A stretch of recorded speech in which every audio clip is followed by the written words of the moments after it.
Exodus 1. When Jacob went to Egypt, his son Joseph was already there. So Jacob took his 11 other sons and their families. They were Reuben, Simeon, Levi, Judah, Issachar, Zebulun, Benjamin, Dan, Naphtali, Gad, and Asher. Altogether, Jacob had 70 children, grandchildren, and great-grandchildren who went with him. After Joseph, his brothers, and everyone else in that generation had died, the people of Israel became so numerous that the whole region of Goshen was full of them. Many years later, a new king came to power. He did not know what Joseph had done for Egypt, and he told the Egyptians, "There are too many of those Israelites in our country, and they are becoming more powerful than we are. If we don't outsmart them, their families will keep growing larger. And if our country goes to war, they could easily fight on the side of our enemies and escape from Egypt." The Egyptians put slave bosses in charge of the people of Israel and tried to wear them down with hard work. Those bosses forced them to build the cities of Pithom and Ramesses, where the king could store his supplies. But even though the Israelites were mistreated, their families grew larger, and they took over more land. Because of this, the Egyptians hated them worse than before, and made them work so hard that their lives were miserable. The Egyptians were cruel to the people of Israel, and forced them to make bricks and to mix mortar and to work in the fields. Finally, the king called in Shiphrah and Puah, the two women who helped the Hebrew mothers when they gave birth. He told them, "If a Hebrew woman gives birth to a girl, let the child live. If the baby is a boy, kill him." But the two women were faithful to God and did not kill the boys, even though the king had told them to. The king called them in again and asked, "Why are you letting those baby boys live?" They answered, "Hebrew women have their babies much quicker than Egyptian women. By the time we arrive, their babies are already born." God was good to the two women because they truly respected him, and he blessed them with children of their own. The Hebrews kept increasing, until finally the king gave a command to everyone in the nation. As soon as a Hebrew boy is born, throw him into the Nile River, but you can let the girls live. Exodus 2. A man from the Levi tribe married a woman from the same tribe, and she later had a baby boy. He was a beautiful child, and she kept him inside for 3 months. But when she could no longer keep him hidden, she made a basket out of reeds and covered it with tar. She put him in the basket and placed it in the tall grass along the edge of the Nile River. The baby's older sister stood off at a distance to see what would happen to him. About that time, one of the king's daughters came down to take a bath in the river, while her servant women walked along the riverbank. She saw the basket in the tall grass and sent one of the young women to pull it out of the water. When the king's daughter opened the basket, she saw the baby and felt sorry for him because he was crying. She said, "This must be one of the Hebrew babies." At once, the baby's older sister came up and asked, "Do you want me to get a Hebrew woman to take care of the baby for you?" "Yes," the king's daughter answered. So the girl brought the baby's mother, and the king's daughter told her, "Take care of this child, and I will pay you." The baby's mother carried him home and took care of him, and when he was old enough, she took him to the king's daughter who adopted him. She named him Moses because she said, "I pulled him out of the water." After Moses had grown up, he went out to where his own people were hard at work, and he saw an Egyptian beating one of them. Moses looked around to see if anyone was watching. Then he killed the Egyptian and hid his body in the sand. When Moses went out the next day, he saw 2 Hebrews fighting. So he went to the man who had started the fight and asked, "Why are you beating up one of your own people?" The man answered, "Who put you in charge of us and made you our judge? Are you planning to kill me, just as you killed that Egyptian?" This frightened Moses because he was sure that people must have found out what had happened. When the king heard what Moses had done, the king wanted to kill him, but Moses escaped and went to the land of Midian. One day, Moses was sitting there by a well when the 7 daughters of Jethro, the priest of Midian, came up to water their father's sheep and goats. Some shepherds tried to chase them away, but Moses came to their rescue and watered their animals. When Jethro's daughters returned home, their father asked, "Why have you come back so early today?" They answered, "An Egyptian rescued us from the shepherds, and he even watered our sheep and goats." "Where is he?" Jethro asked. "Why did you leave him out there? Invite him to eat with us." Moses agreed to stay on with Jethro, who later let his daughter Zipporah marry Moses. And when she had a son, Moses said, I will name him Gershom, since I am a foreigner in this country. After the death of the king of Egypt, the Israelites still complained because they were forced to be slaves. They cried out for help, and God heard their loud cries. He did not forget the promise he had made to Abraham, Isaac, and Jacob, and because he knew what was happening to his people, he felt sorry for them. Exodus 3. One day, Moses was taking care of the sheep and goats of his father-in-law, Jethro, the priest of Midian, and Moses decided to lead them across the desert to Sinai, the holy mountain. There an angel of the Lord appeared to him from a burning bush. Moses saw that the bush was on fire, but it was not burning up. This is strange, he said to himself. I'll go over and see why the bush isn't burning up.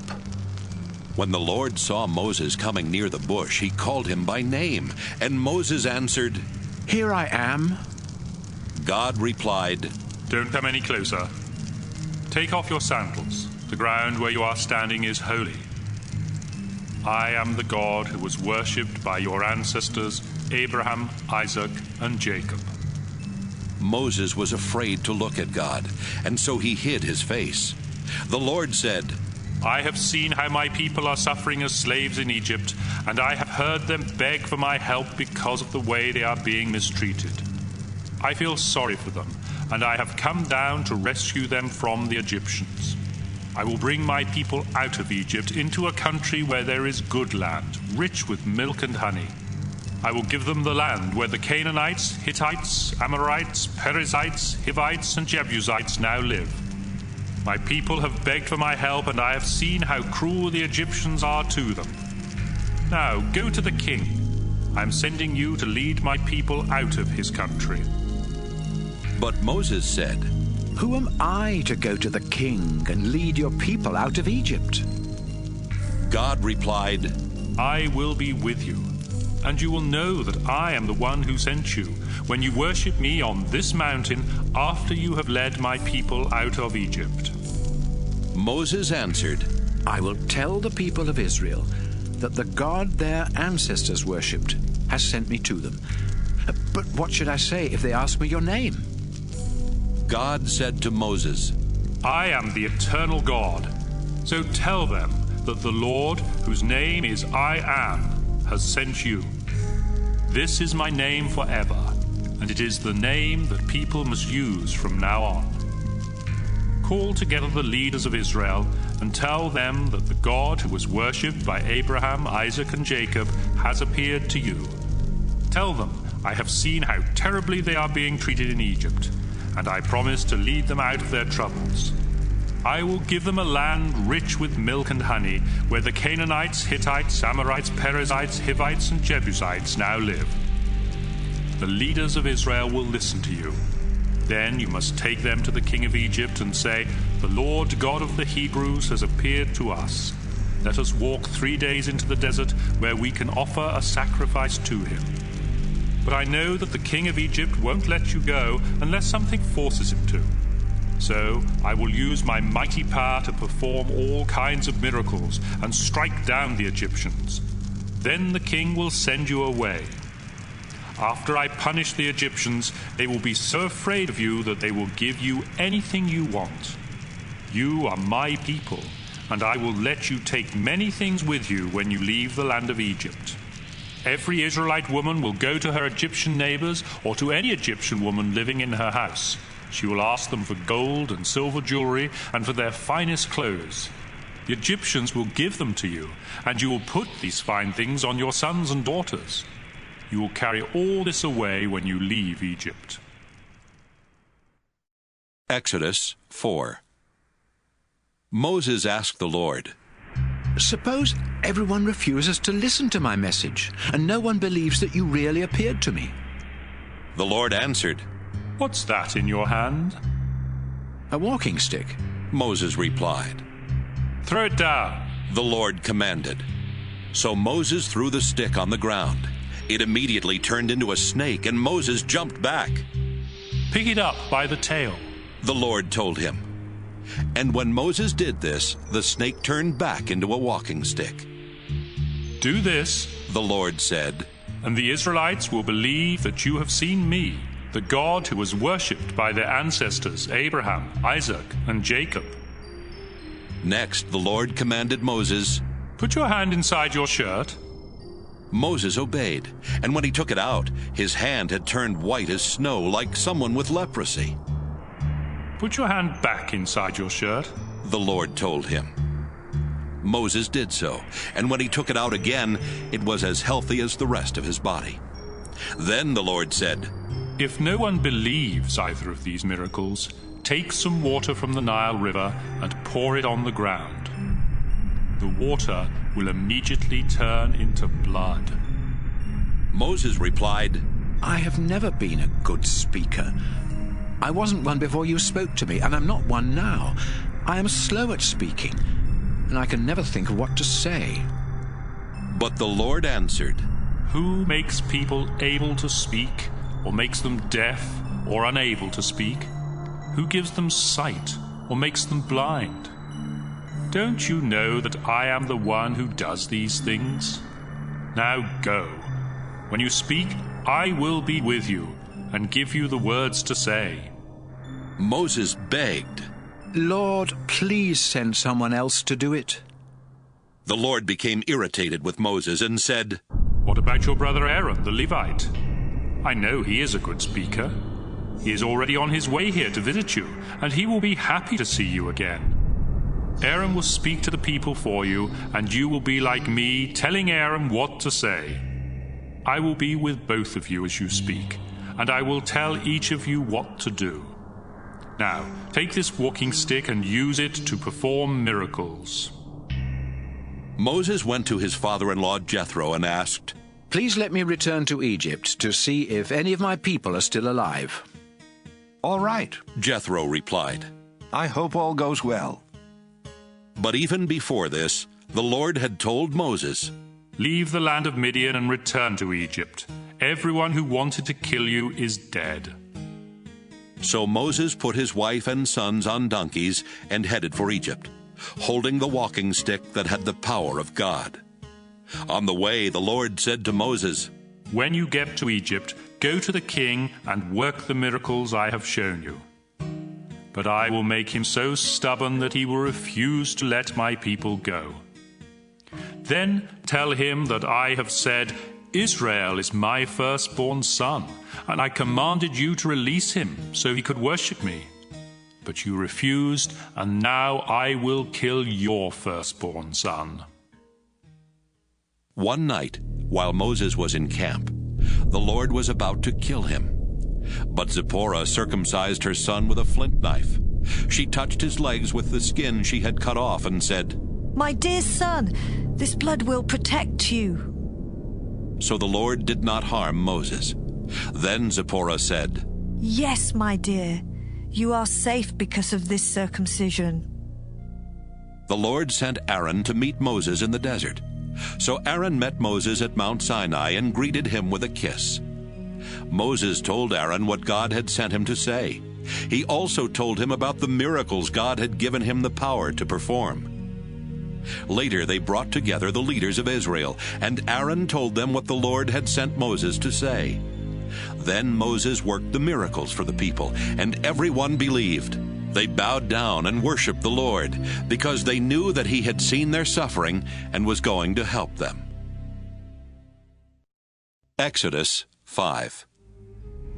Moses and Aaron went to the king of Egypt and told him, The Lord God says, let my people go into the desert, so they can honor me with a celebration there.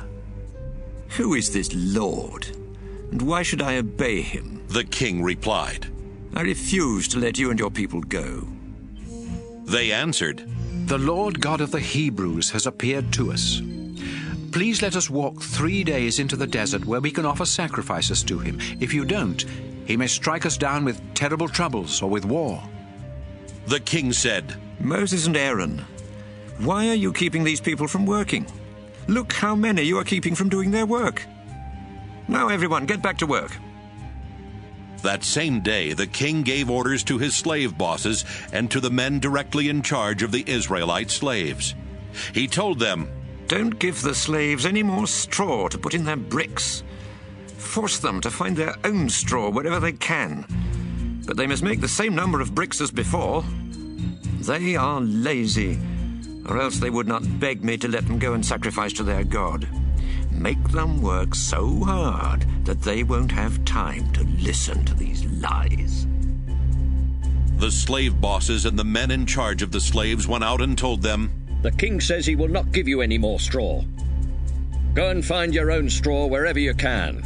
But you must still make as many bricks as before. The slaves went all over Egypt looking for straw, but the slave bosses were hard on them and kept saying, Each day you have to make as many bricks as you did when you were given straw. The bosses beat the men in charge of the slaves and said, Why didn't you force the slaves to make as many bricks yesterday and today as they did before? Finally, the men in charge of the slaves went to the king and said, Why are you treating us like this? No one brings us any straw, but we're still ordered to make the same number of bricks. We're beaten with whips, and your own people are to blame. The king replied, You are lazy. Nothing but lazy. That's why you keep asking me to let you go and sacrifice to your Lord. Get back to work. You won't be given straw, but you must still make the same number of bricks. The men knew they were in deep trouble when they were ordered to make the same number of bricks each day. After they left the king, they went to see Moses and Aaron, who had been waiting for them. Then the men said, We hope the Lord will punish both of you for making the king and his officials hate us. Now they even have an excuse to kill us. Moses left them and prayed, Our Lord, why have you brought so much trouble on your people?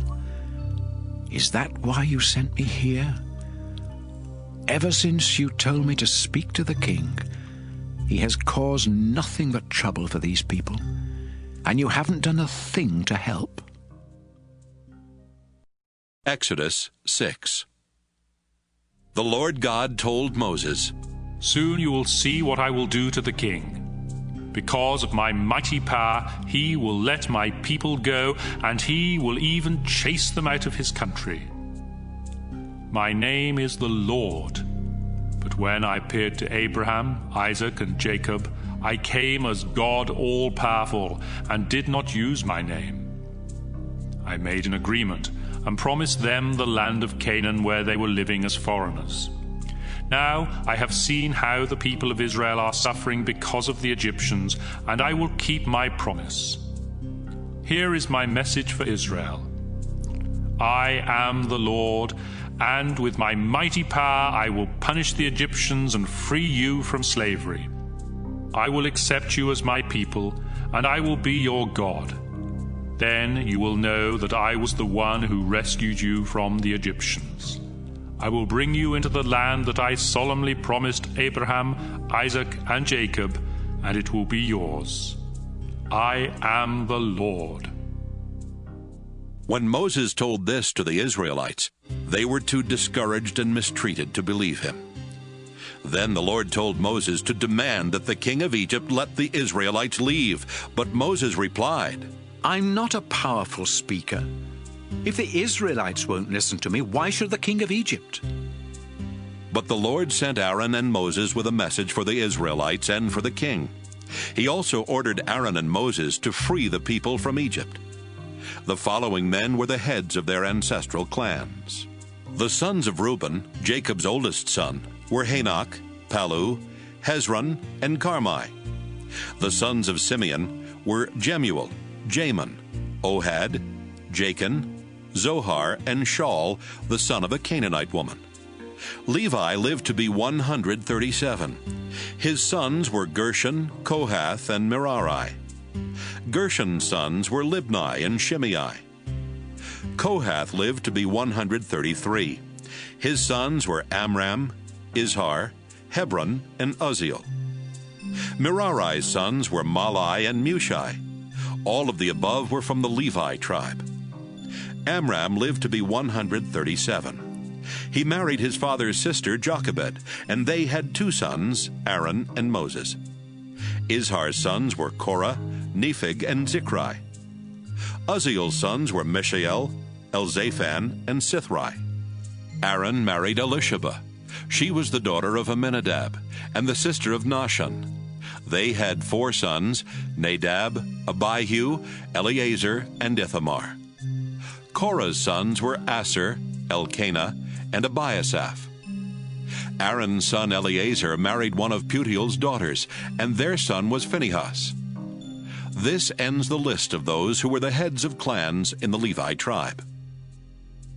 The Lord had commanded Aaron and Moses to lead every family and tribe of Israel out of Egypt, and so they ordered the king of Egypt to set the people of Israel free. When the Lord spoke to Moses in the land of Egypt, he said, I am the Lord. Tell the king of Egypt everything I say to you. But Moses answered, You know I am a very poor speaker, and the king will never listen to me. Exodus 7.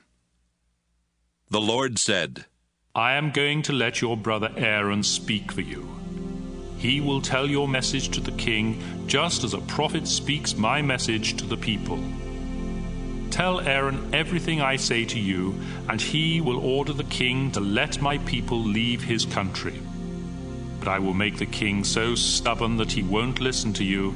He won't listen even when I do many terrible things to him and his nation. Then I will bring a final punishment on Egypt, and the king will let Israel's families and tribes go.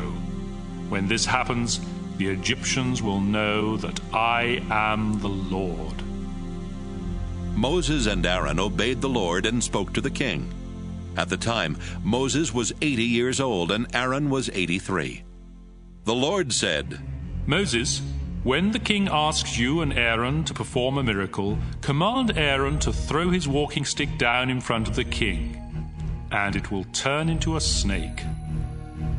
Moses and Aaron went to the king and his officials and did exactly as the Lord had commanded. Aaron threw the stick down, and it turned into a snake. Then the king called in the wise men and the magicians, who used their secret powers to do the same thing. They threw down sticks that turned into snakes, but Aaron's snake swallowed theirs.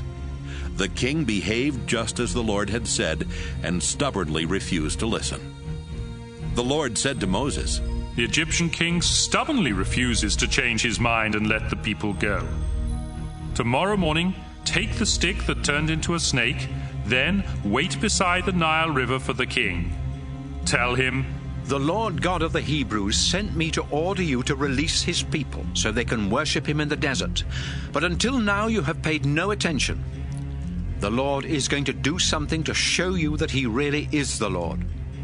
I will strike the Nile with this stick, and the water will turn into blood.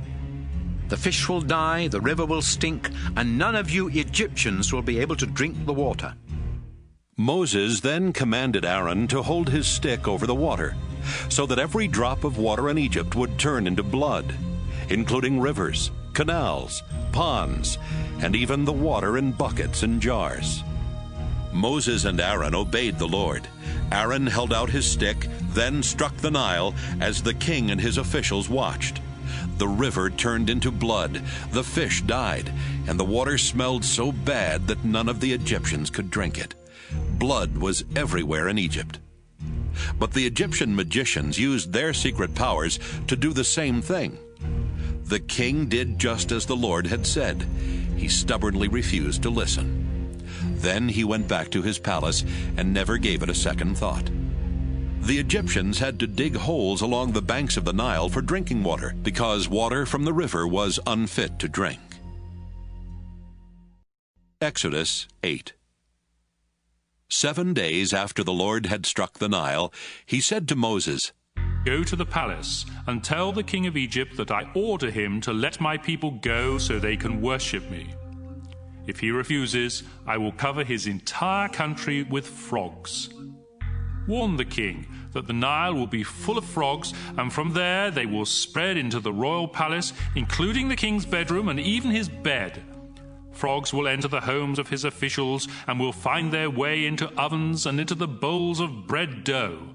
Frogs will be crawling on everyone, the king, his officials, and every citizen of Egypt." Moses, now command Aaron to hold his stick over the water. Then frogs will come from all rivers, canals, and ponds in Egypt, and they will cover the land. Aaron obeyed, and suddenly frogs were everywhere in Egypt. But the magicians used their secret powers to do the same thing. The king sent for Moses and Aaron and told them, "If you ask the Lord to take these frogs away from me and my people, I will let your people go and offer sacrifices to him." "All right," Moses answered.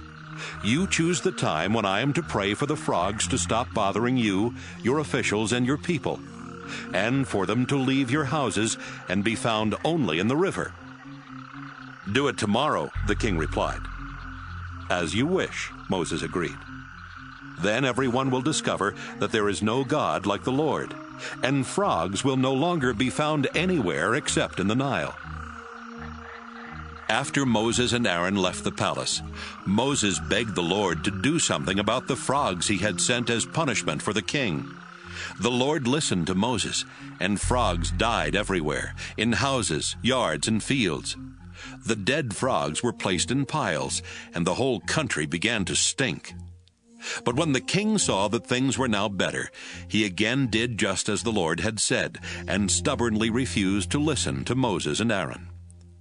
The Lord said to Moses, "Command Aaron to strike the ground with his walking stick, and everywhere in Egypt the dust will turn into gnats." They obeyed, and when Aaron struck the ground with the stick, gnats started swarming on people and animals. In fact, every speck of dust in Egypt turned into a gnat. When the magicians tried to use their secret powers to do this, they failed, and gnats stayed on people and animals. The magicians told the king, "God has done this." But as the Lord had said, the king was too stubborn to listen. The Lord said to Moses, "Early tomorrow morning, while the king is on his way to the river, go and say to him, 'The Lord commands you to let his people go so they can worship him. If you don't, he will send swarms of flies to attack you, your officials, and every citizen of your country. Houses will be full of flies, and the ground will crawl with them. The Lord's people in Goshen won't be bothered by flies, but your people in the rest of the country will be tormented by them. That's how you will know that the Lord is here in Egypt.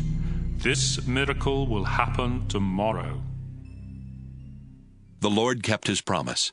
The palace and the homes of the royal officials swarmed with flies, and the rest of the country was infested with them as well. Then the king sent for Moses and Aaron and told them, "Go sacrifice to your God, but stay here in Egypt." "That's impossible," Moses replied. "Any sacrifices we offer to the Lord our God would disgust the Egyptians, and they would stone us to death. No, indeed, the Lord has ordered us to walk 3 days into the desert before offering sacrifices to him, and that's what we have to do." Then the king told him, "I'll let you go into the desert to offer sacrifices if you don't go very far. But in the meantime, pray for me." "Your Majesty," Moses replied, "I'll pray for you as soon as I leave. And by tomorrow the flies will stop bothering you, your officials, and the citizens of your country.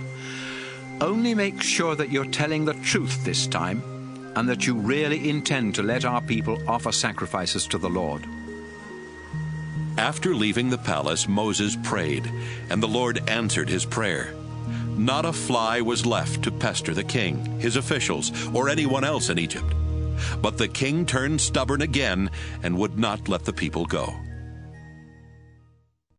Exodus 9. The Lord sent Moses with this message for the king of Egypt. The Lord God of the Hebrews commands you to let his people go so they can worship him. If you keep refusing, he will bring a terrible disease on your horses and donkeys, your camels and cattle, and your sheep and goats. But the Lord will protect the animals that belong to the people of Israel, and none of theirs will die. Tomorrow is the day the Lord has set to do this. It happened the next day. All of the animals belonging to the Egyptians died, but the Israelites did not lose even one. When the king found out, he was still too stubborn to let the people go. The Lord said to Moses and Aaron, "Take a few handfuls of ashes from a stove and have Moses throw them into the air. Be sure the king is watching. The ashes will blow across the land of Egypt, causing sores to break out on people and animals." So they took a few handfuls of ashes and went to the king. Moses threw them into the air, and sores immediately broke out on the Egyptians and their animals. The magicians were suffering so much from the sores that they could not even come to Moses. Everything happened just as the Lord had told Moses.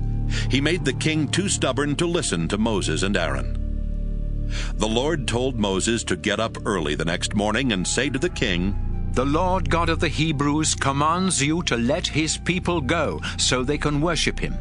If you don't, he will send his worst plagues to strike you, your officials, and everyone else in your country. Then you will find out that no one can oppose the Lord. In fact, he could already have sent a terrible disease and wiped you from the face of the earth. But he has kept you alive just to show you his power and to bring honor to himself everywhere in the world. You are still determined not to let the Lord's people go? All right. At this time tomorrow, he will bring on Egypt the worst hailstorm in its history. You had better give orders for every person and every animal in Egypt to take shelter. If they don't, they will die." Some of the king's officials were frightened by what the Lord had said, and they hurried off to make sure their slaves and animals were safe. But others paid no attention to his threats and left their slaves and animals out in the open. Then the Lord told Moses, "Stretch your arm toward the sky, so that hailstones will fall on people, animals, and crops in the land of Egypt." Moses pointed his walking stick toward the sky, and hailstones started falling everywhere. Thunder roared and lightning flashed back and forth, striking the ground. This was the worst storm in the history of Egypt. People, animals, and crops were pounded by the hailstones, and bark was stripped from trees. Only Goshen, where the Israelites lived, was safe from the storm. The king sent for Moses and Aaron and told them, "Now I have really sinned. My people and I are guilty, and the Lord is right. We can't stand any more of this thunder and hail. Please ask the Lord to make it stop. Your people can go. You don't have to stay in Egypt any longer." Moses answered, "As soon as I leave the city, I will lift my arms in prayer. When the thunder and hail stop, you will know that the earth belongs to the Lord. But I am certain that neither you nor your officials really fear the Lord God." Meanwhile, the flax and barley crops had been destroyed by the storm because they were ready to ripen. But the wheat crops ripened later, and they were not damaged. After Moses left the royal palace in the city, he lifted his arms in prayer to the Lord, and the thunder, hail, and drenching rain stopped. When the king realized that the storm was over, he disobeyed once more. He and his officials were so stubborn that he refused to let the Israelites go. This was exactly what the Lord had said would happen. Exodus 10. The Lord said to Moses, "Go back to the king. I have made him and his officials stubborn so that I could work these miracles. I did this because I want you to tell your children and your grandchildren about my miracles and about my harsh treatment of the Egyptians. Then all of you will know that I am the Lord." Moses and Aaron went to the king and told him that the Lord God of the Hebrews had said, "How long will you stubbornly refuse to obey? Release my people so they can worship me. Do this by tomorrow, or I will cover your country with so many locusts that you won't be able to see the ground. Most of your crops were ruined by the hailstones, but these locusts will destroy what little is left, including the trees. Your palace, the homes of your officials, and all other houses in Egypt will overflow with more locusts than have ever been seen in this country." After Moses left the palace, the king's officials asked, "Your Majesty, how much longer is this man going to be a troublemaker?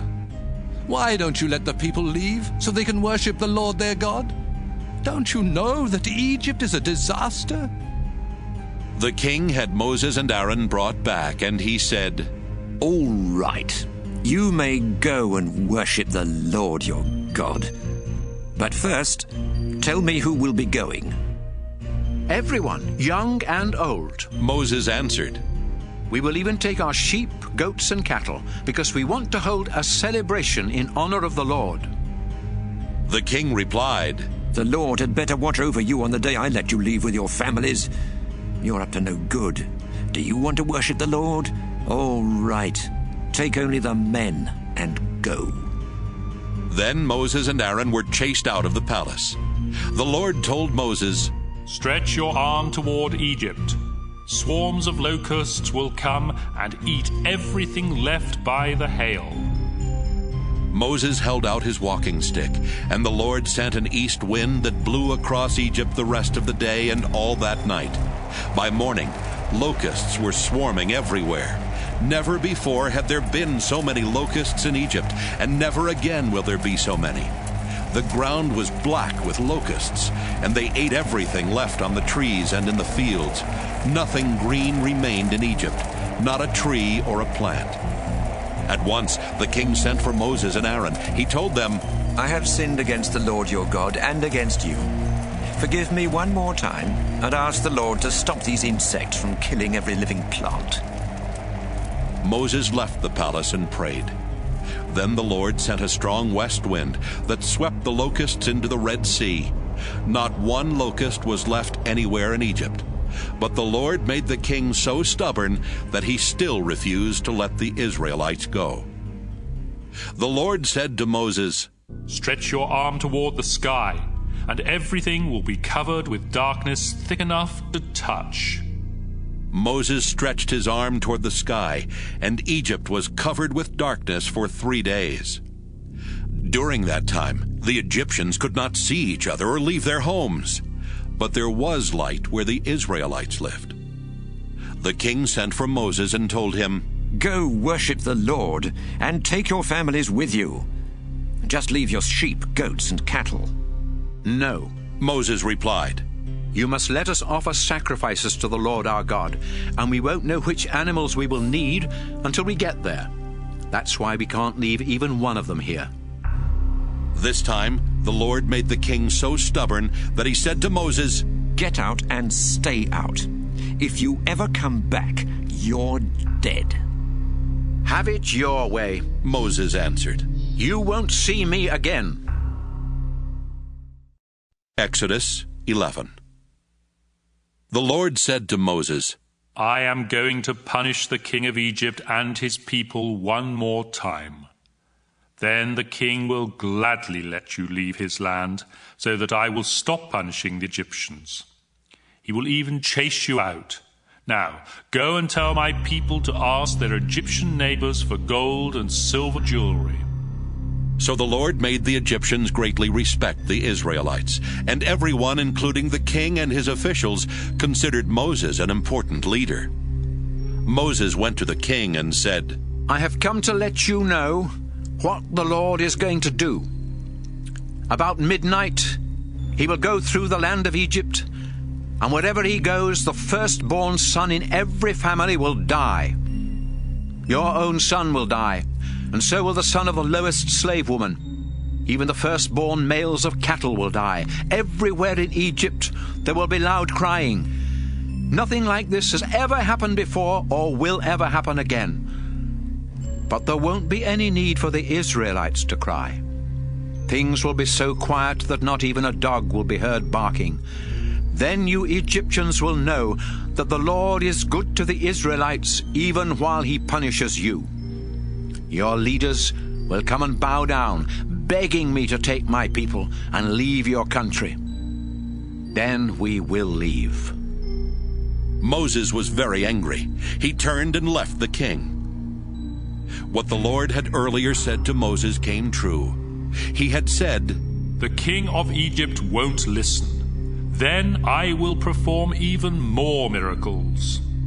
So the king of Egypt saw Moses and Aaron work miracles, but the Lord made him stubbornly refuse to let the Israelites leave his country.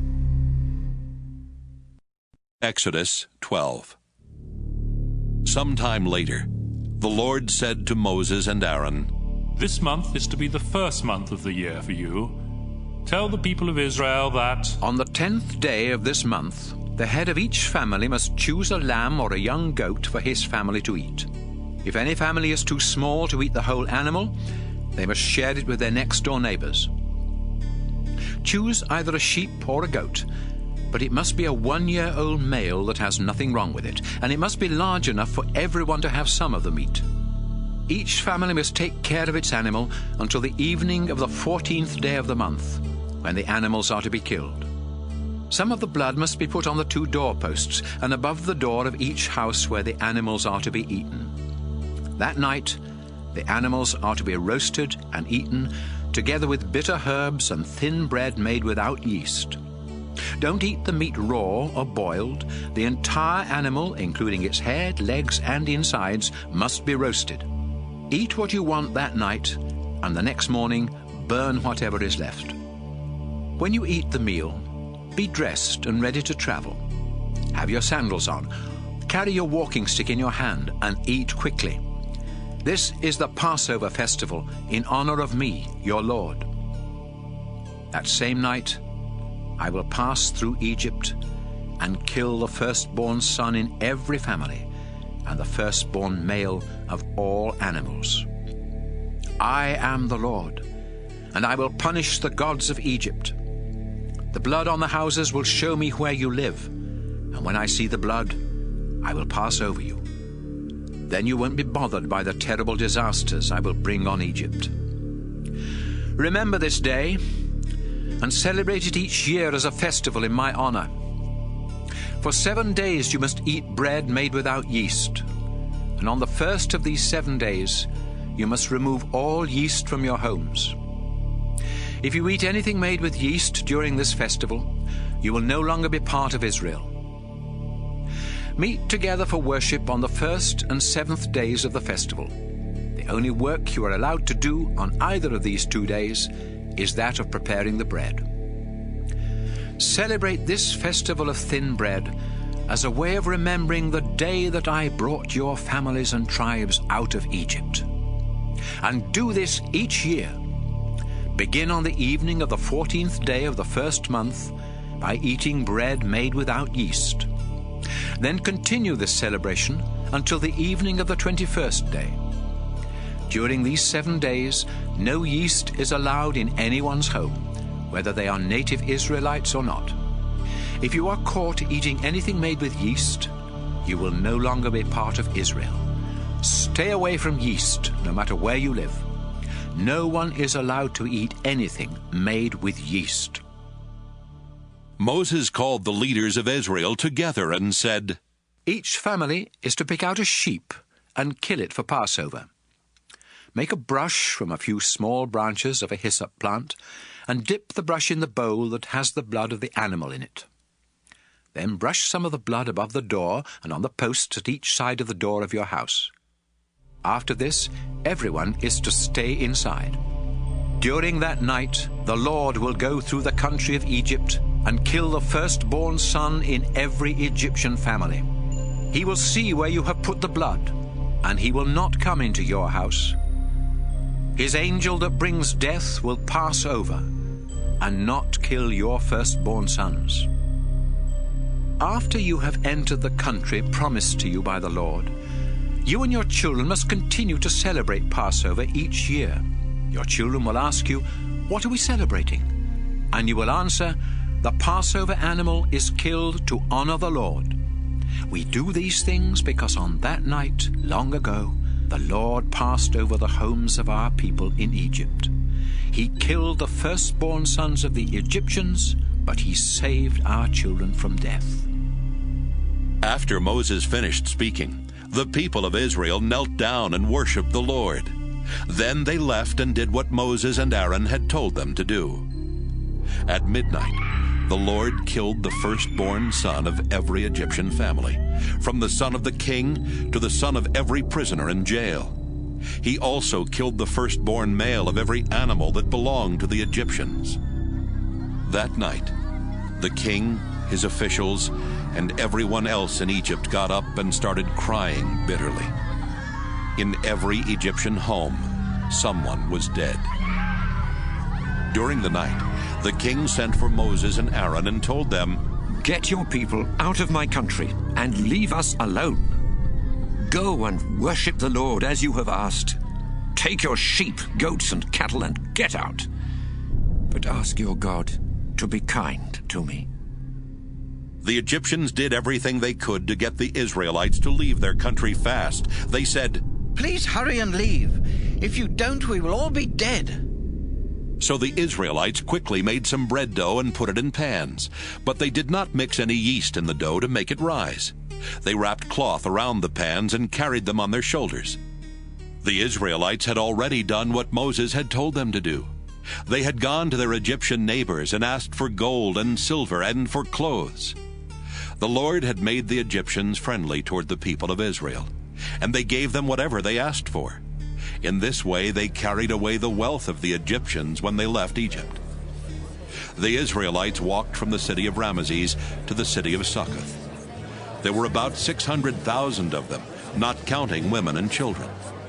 Many other people went with them as well, and there were also a lot of sheep, goats, and cattle.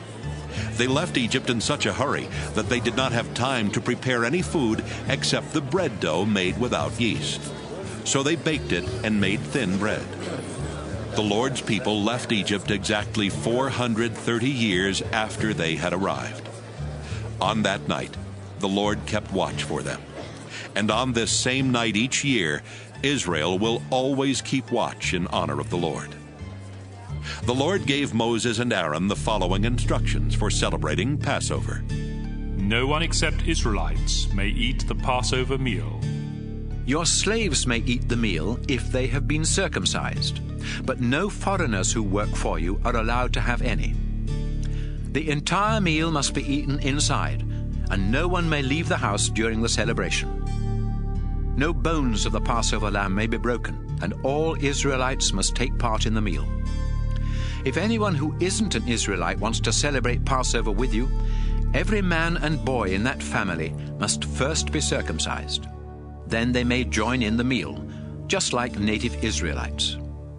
No uncircumcised man or boy may eat the Passover meal. This law applies both to native Israelites and to those foreigners who live among you. The Israelites obeyed everything the Lord had commanded Moses and Aaron to tell them. And on that same day, the Lord brought Israel's families and tribes out of Egypt. Exodus 13. The Lord said to Moses, "Dedicate to me the firstborn son of every family and the firstborn males of your flocks and herds. These belong to me." Moses said to the people, "Remember this day in the month of Abib. It is the day when the Lord's mighty power rescued you from Egypt, where you were slaves. Do not eat anything made with yeast. The Lord promised your ancestors that he would bring you into the land of the Canaanites, Hittites, Amorites, Hivites, and Jebusites. It is a land rich with milk and honey. Each year during the month of Abib, celebrate these events in the following way. For 7 days, you are to eat bread made without yeast, and on the 7th day you are to celebrate a festival in honor of the Lord. During those 7 days, you must not eat anything made with yeast, or even have yeast anywhere near your homes. Then, on the 7th day, you must explain to your children that you do this because the Lord brought you out of Egypt.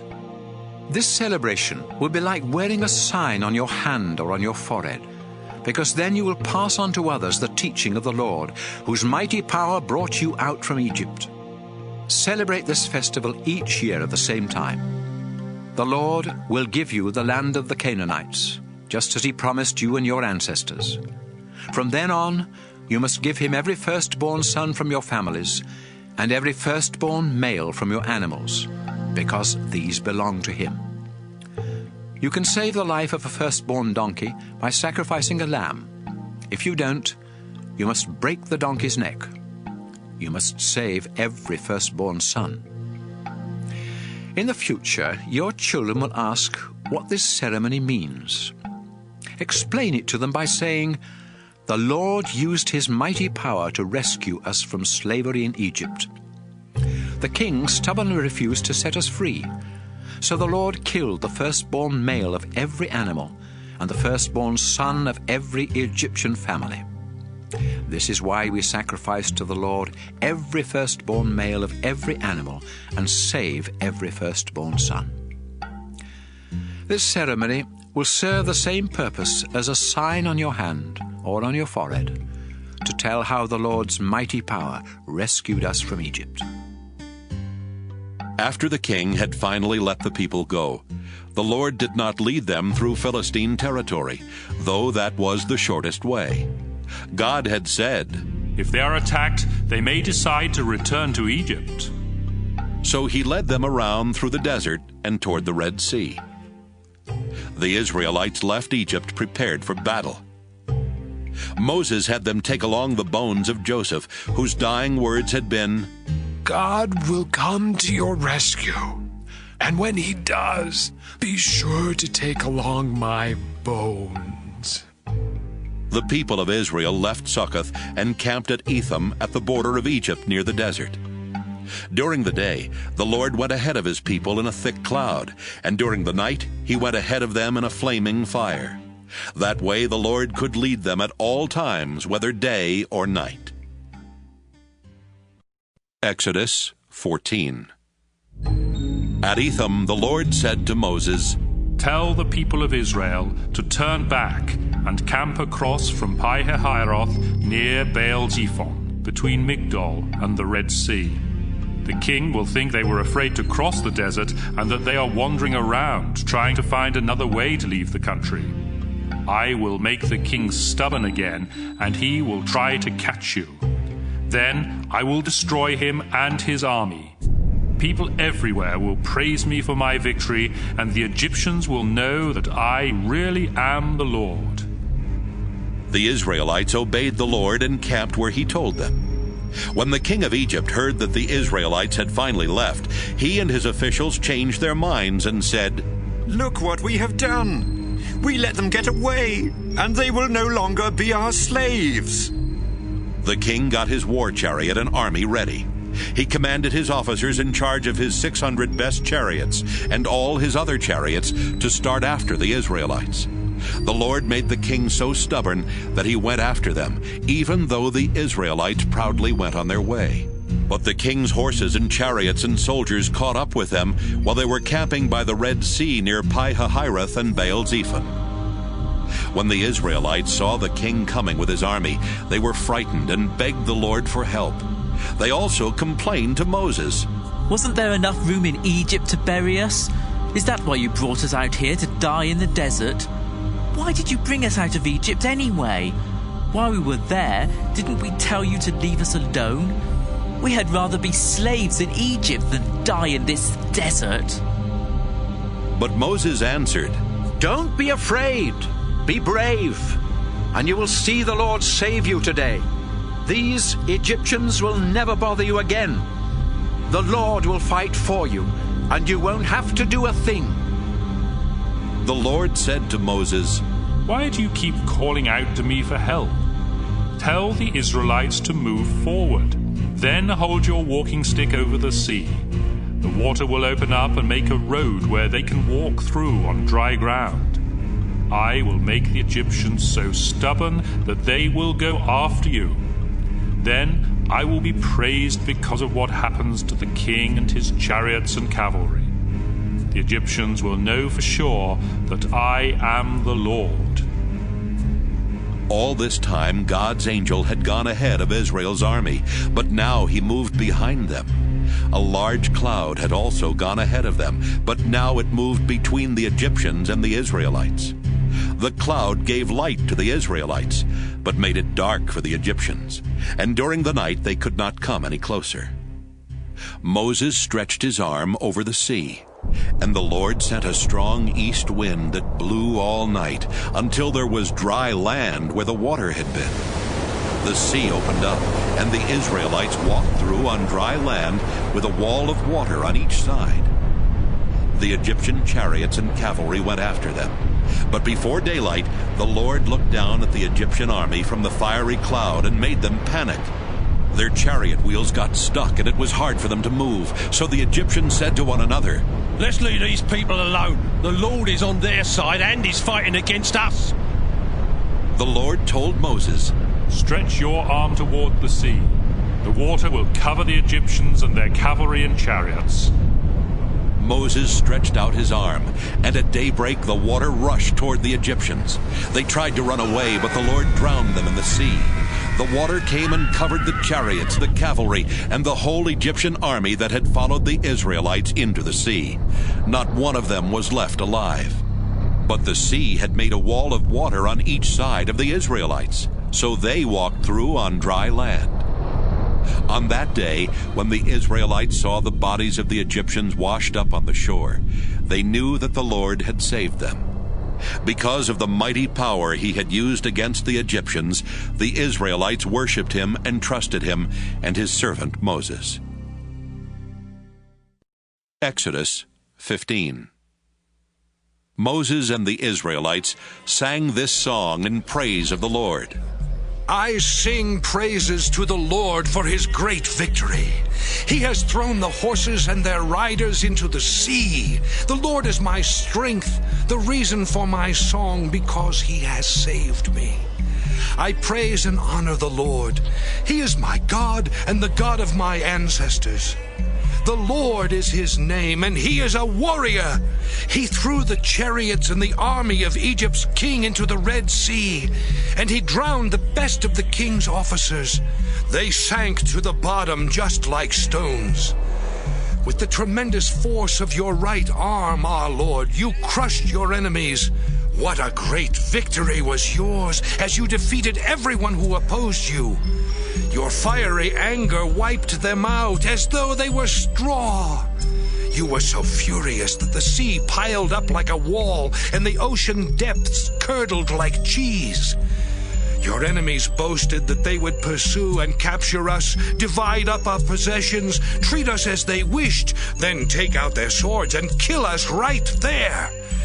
But when you got furious, they sank like lead, swallowed by ocean waves. Our Lord, no other gods compare with you, majestic and holy, fearsome and glorious, miracle worker. When you signaled with your right hand, your enemies were swallowed deep into the earth. The people you rescued were led by your powerful love to your holy place. Nations learned of this and trembled. Philistines shook with horror. The leaders of Edom and of Moab were terrified. Everyone in Canaan fainted, struck down by fear. Our Lord, your powerful arm kept them still as a rock until the people you rescued for your very own had marched by. You will let your people settle on your chosen mountain where you built your home and your temple. Our Lord, you will rule forever.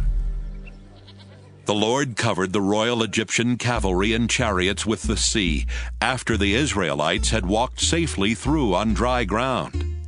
Miriam, the sister of Aaron, was a prophet. So she took her tambourine and led the other women out to play their tambourines and to dance. Then she sang to them, "Sing praises to the Lord for his great victory. He has thrown the horses and their riders into the sea." After the Israelites left the Red Sea, Moses led them through the Shur desert for 3 days before finding water. They did find water at Marah, but it was bitter, which is how that place got its name. The people complained and said, "Moses, what are we going to drink?" Moses asked the Lord for help, and the Lord told him to throw a piece of wood into the water. Moses did so, and the water became fit to drink. At Marah, the Lord tested his people and also gave them some laws and teachings. Then he said, I am the Lord your God, and I cure your diseases. If you obey me by doing right and by following my laws and teachings, I won't punish you with the diseases I sent on the Egyptians. Later, the Israelites came to Elim, where there were 12 springs and 70 palm trees, so they camped there. Exodus 16. On the 15th day of the 2nd month, after the Israelites had escaped from Egypt, they left Elim and started through the western edge of the Sinai desert in the direction of Mount Sinai. There in the desert, they started complaining to Moses and Aaron. We wish the Lord had killed us in Egypt. When we lived there, we could at least sit down and eat all the bread and meat we wanted. But you have brought us out here into this desert where we are going to starve. The Lord said to Moses, I will send bread down from heaven like rain. Each day the people can go out and gather only enough for that day. That's how I will see if they obey me. But on the 6th day of each week they must gather and cook twice as much. Moses and Aaron told the people, This evening you will know that the Lord was the one who rescued you from Egypt. And in the morning you will see his glorious power, because he has heard your complaints against him. Why should you grumble to us? Who are we? Then Moses continued, You will know that it is the Lord when he gives you meat each evening and more than enough bread each morning. He is really the one you are complaining about, not us. We are nobodies. But the Lord has heard your complaints. Moses turned to Aaron and said, Bring the people together, because the Lord has heard their complaints. Aaron was speaking to them when everyone looked out toward the desert and saw the bright glory of the Lord in a cloud. The Lord said to Moses, I have heard my people complain. Now tell them that each evening they will have meat, and each morning they will have more than enough bread. Then they will know that I am the Lord their God. That evening, a lot of quails came and landed everywhere in the camp, and the next morning dew covered the ground. After the dew had gone, the desert was covered with thin flakes that looked like frost. The people had never seen anything like this, and they started asking each other, What is it? Moses answered, This is the bread that the Lord has given you to eat. And he orders you to gather about 2 quarts for each person in your family. That should be more than enough. They did as they were told. Some gathered more and some gathered less according to their needs, and none was left over. Moses told them not to keep any overnight. Some of them disobeyed, but the next morning what they kept was stinking and full of worms, and Moses was angry. Each morning everyone gathered as much as they needed, and in the heat of the day the rest melted. However, on the 6th day of the week, everyone gathered enough to have 4 quarts instead of 2. When the leaders reported this to Moses, he told them that the Lord had said, Tomorrow is the Sabbath, a sacred day of rest in honor of me. So gather all you want to bake or boil, and make sure you save enough for tomorrow. The people obeyed, and the next morning the food smelled fine and had no worms. You may eat the food, Moses said. Today is the Sabbath in honor of the Lord, and there won't be any of this food on the ground today. You will find it there for the first 6 days of the week, but not on the Sabbath. A few of the Israelites did go out to look for some, but there was none. Then the Lord said, Moses, How long will you people keep disobeying my laws and teachings? Remember that I was the one who gave you the Sabbath. That's why on the 6th day I provide enough bread for 2 days. Everyone is to stay home and rest on the Sabbath. And so they rested on the Sabbath. The Israelites called the bread manna. It was white like coriander seed, and delicious as wafers made with honey. Moses told the people that the Lord had said, "Store up 2 quarts of this manna, because I want future generations to see the food I gave you during the time you were in the desert after I rescued you from Egypt." Then Moses told Aaron, "Put some manna in a jar and store it in the place of worship for future generations to see." Aaron followed the Lord's instructions and put the manna in front of the sacred chest for safekeeping. The Israelites ate manna for 40 years before they came to the border of Canaan that was a settled land. Exodus 17. The Israelites left the desert and moved from one place to another each time the Lord ordered them to. Once they camped at Rephidim, but there was no water for them to drink. The people started complaining to Moses. "Give us some water!" Moses replied, "Why are you complaining to me and trying to put the Lord to the test?" But the people were thirsty and kept on complaining. "Moses, did you bring us out of Egypt just to let us and our families and our animals die of thirst?" Then Moses prayed to the Lord, "What am I going to do with these people? They're about to stone me to death." The Lord answered, "Take some of the leaders with you and go ahead of the rest of the people. Also, take along the walking stick you used to strike the Nile River, and when you get to the rock at Mount Sinai, I will be there with you. Strike the rock with the stick, and water will pour out for the people to drink." Moses did this while the leaders watched. The people had complained and tested the Lord by asking, "Is the Lord really with us?" So Moses named that place Massah, which means testing, and Meribah, which means complaining. When the Israelites were at Rephidim, they were attacked by the Amalekites. So Moses told Joshua, "Have some men ready to attack the Amalekites tomorrow. I will stand on a hilltop, holding this walking stick that has the power of God." Joshua led the attack, as Moses had commanded, while Moses, Aaron, and Hur stood on the hilltop. The Israelites outfought the Amalekites as long as Moses held up his arms, but they started losing whenever he had to lower them. Finally, Moses was so tired that Aaron and Hur got a rock for him to sit on. Then they stood beside him and supported his arms in the same position until sunset. That's how Joshua defeated the Amalekites. Afterwards, the Lord said to Moses, "Write an account of this victory and read it to Joshua. I want the Amalekites to be forgotten forever." Moses built an altar and named it, "The Lord Gives Me Victory." Then Moses explained, "This is because I depended on the Lord. But in future generations, the Lord will have to fight the Amalekites again." Exodus 18. Jethro was the priest of Midian and the father-in-law of Moses, and he heard what the Lord God had done for Moses and his people after rescuing them from Egypt. In the meantime, Moses had sent his wife Zipporah and her 2 sons to stay with Jethro, and he had welcomed them.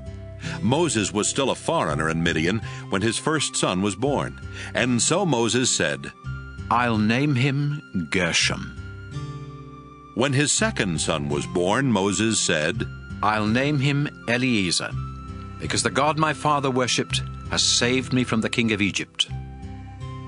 While Israel was camped in the desert near Mount Sinai, Jethro sent Moses this message, "I'm coming to visit you, and I'm bringing your wife and 2 sons."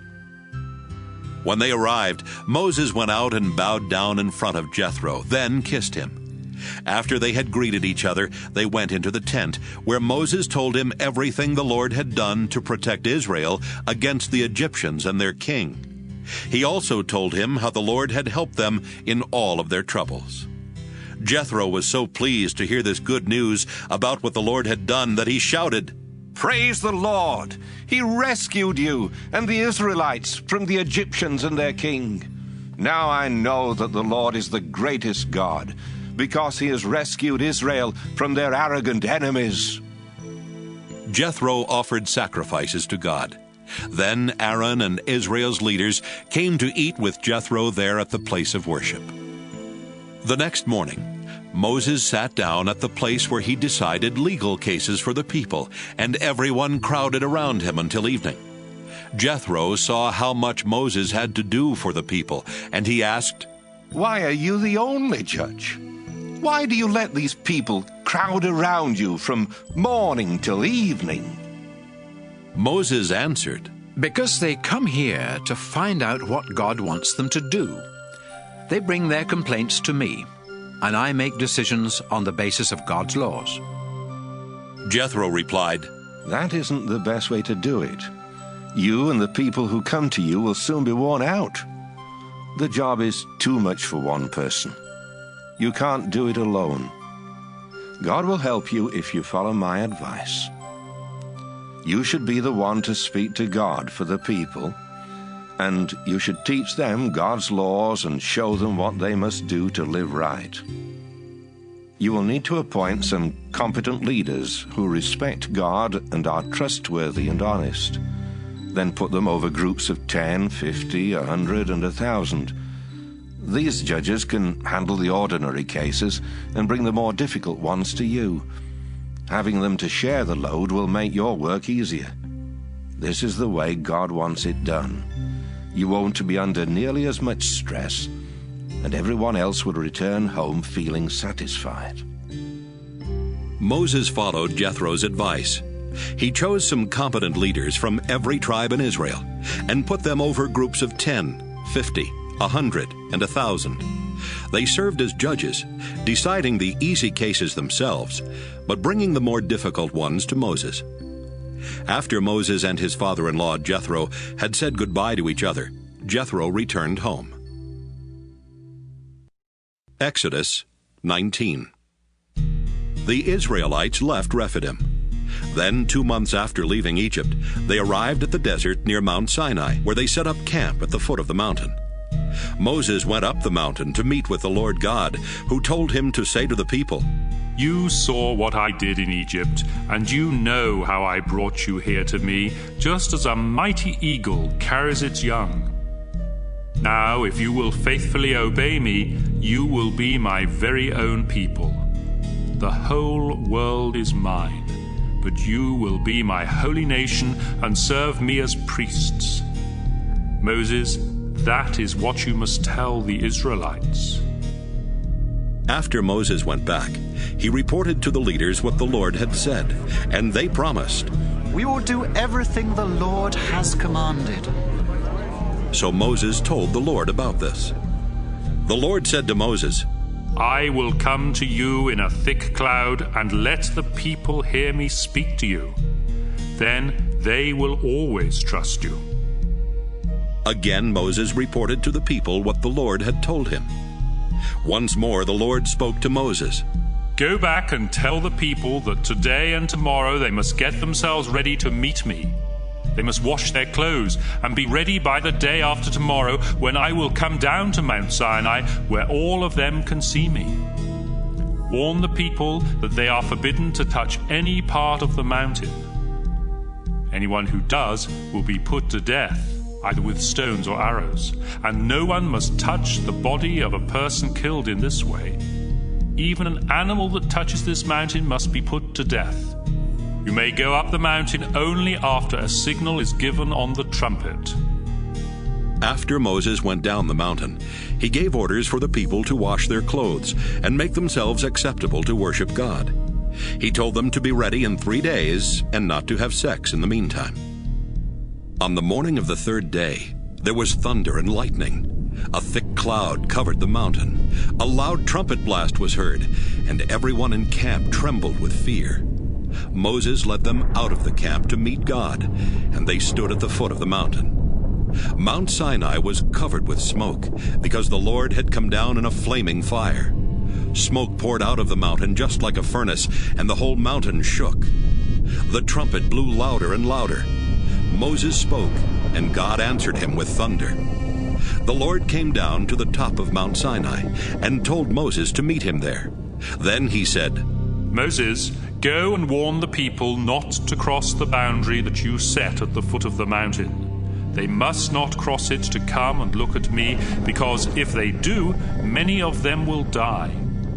Only the priests may come near me, and they must obey strict rules before I let them. If they don't, they will be punished.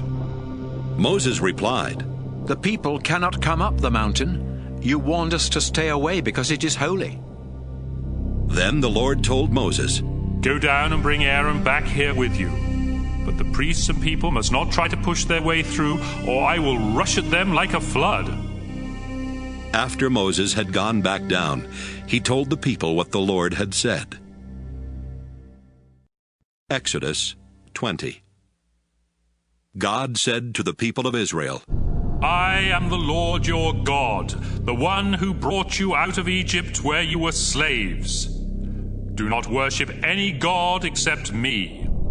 Do not make idols that look like anything in the sky or on earth or in the ocean under the earth. Don't bow down and worship idols. I am the Lord your God, and I demand all your love. If you reject me, I will punish your families for 3 or 4 generations. But if you love me and obey my laws, I will be kind to your families for thousands of generations. Do not misuse my name. I am the Lord your God, and I will punish anyone who misuses my name. Remember that the Sabbath day belongs to me. You have 6 days when you can do your work, but the 7th day of each week belongs to me, your God. No one is to work on that day, not you, your children, your slaves, your animals, or the foreigners who live in your towns. In 6 days I made the sky, the earth, the oceans, and everything in them, but on the 7th day I rested. That's why I made the Sabbath a special day that belongs to me. Respect your father and your mother, and you will live a long time in the land I am giving you. Do not murder. Be faithful in marriage. Do not steal. Do not tell lies about others. Do not want anything that belongs to someone else. Don't want anyone's house, wife, or husband, slaves, oxen, donkeys, or anything else. The people trembled with fear when they heard the thunder and the trumpet, and saw the lightning and the smoke coming from the mountain. They stood a long way off and said to Moses, If you speak to us, we will listen. But don't let God speak to us, or we will die. Don't be afraid, Moses replied. God has come only to test you, so that by obeying him you won't sin. But when Moses went near the thick cloud where God was, the people stayed a long way off. The Lord told Moses to say to the people of Israel, With your own eyes you saw me speak to you from heaven. So you must never make idols of silver or gold to worship in place of me. Build an altar out of earth, and offer on it your sacrifices of sheep, goats, and cattle. Wherever I choose to be worshipped, I will come down to bless you. If you ever build an altar for me out of stones, do not use any tools to chisel the stones, because that would make the altar unfit. And don't build an altar that requires steps. You might expose yourself when you climb up. Exodus 21. The Lord gave Moses the following laws for his people. If you buy a Hebrew slave, he must remain your slave for 6 years. But in the 7th year you must set him free without cost to him. If he was single at the time you bought him, he alone must be set free. But if he was married at the time, both he and his wife must be given their freedom. If you give him a wife and they have children, only the man himself must be set free. His wife and children remain the property of his owner. But suppose the slave loves his wife and children so much that he won't leave without them. Then he must stand beside either the door or the doorpost at the place of worship, while his owner punches a small hole through one of his ears with a sharp metal rod. This makes him a slave for life. A young woman who was sold by her father doesn't gain her freedom in the same way that a man does. If she doesn't please the man who bought her to be his wife, he must let her be bought back. He cannot sell her to foreigners. This would break the contract he made with her. If he selects her as a wife for his son, he must treat her as his own daughter. If the man later marries another woman, he must continue to provide food and clothing for the one he bought and to treat her as a wife. If he fails to do any of these things, she must be given her freedom without cost. Death is the punishment for murder. But if you did not intend to kill someone, and I, the Lord, let it happen anyway, you may run for safety to a place that I have set aside. If you plan in advance to murder someone, there's no escape, not even by holding on to my altar.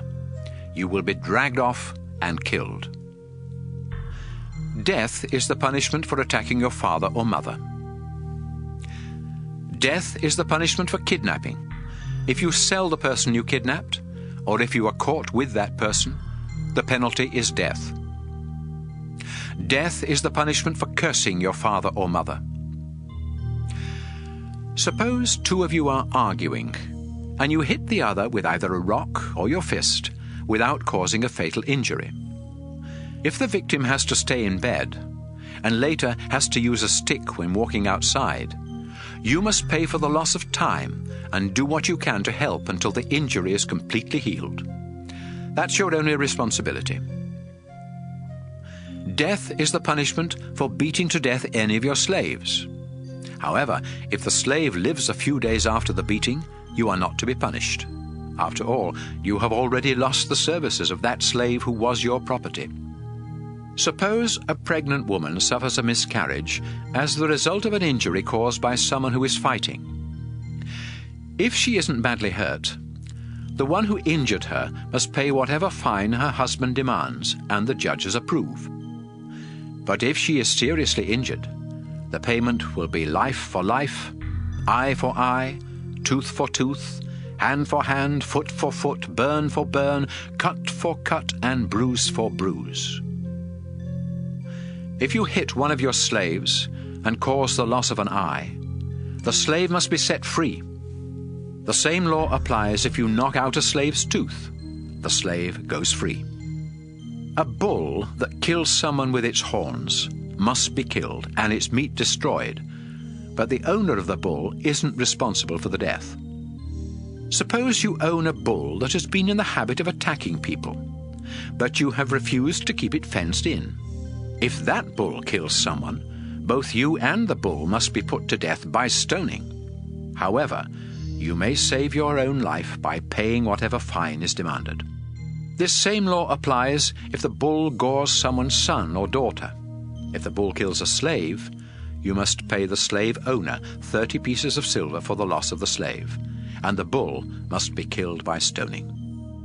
Suppose someone's ox or donkey is killed by falling into an open pit that you dug or left uncovered on your property.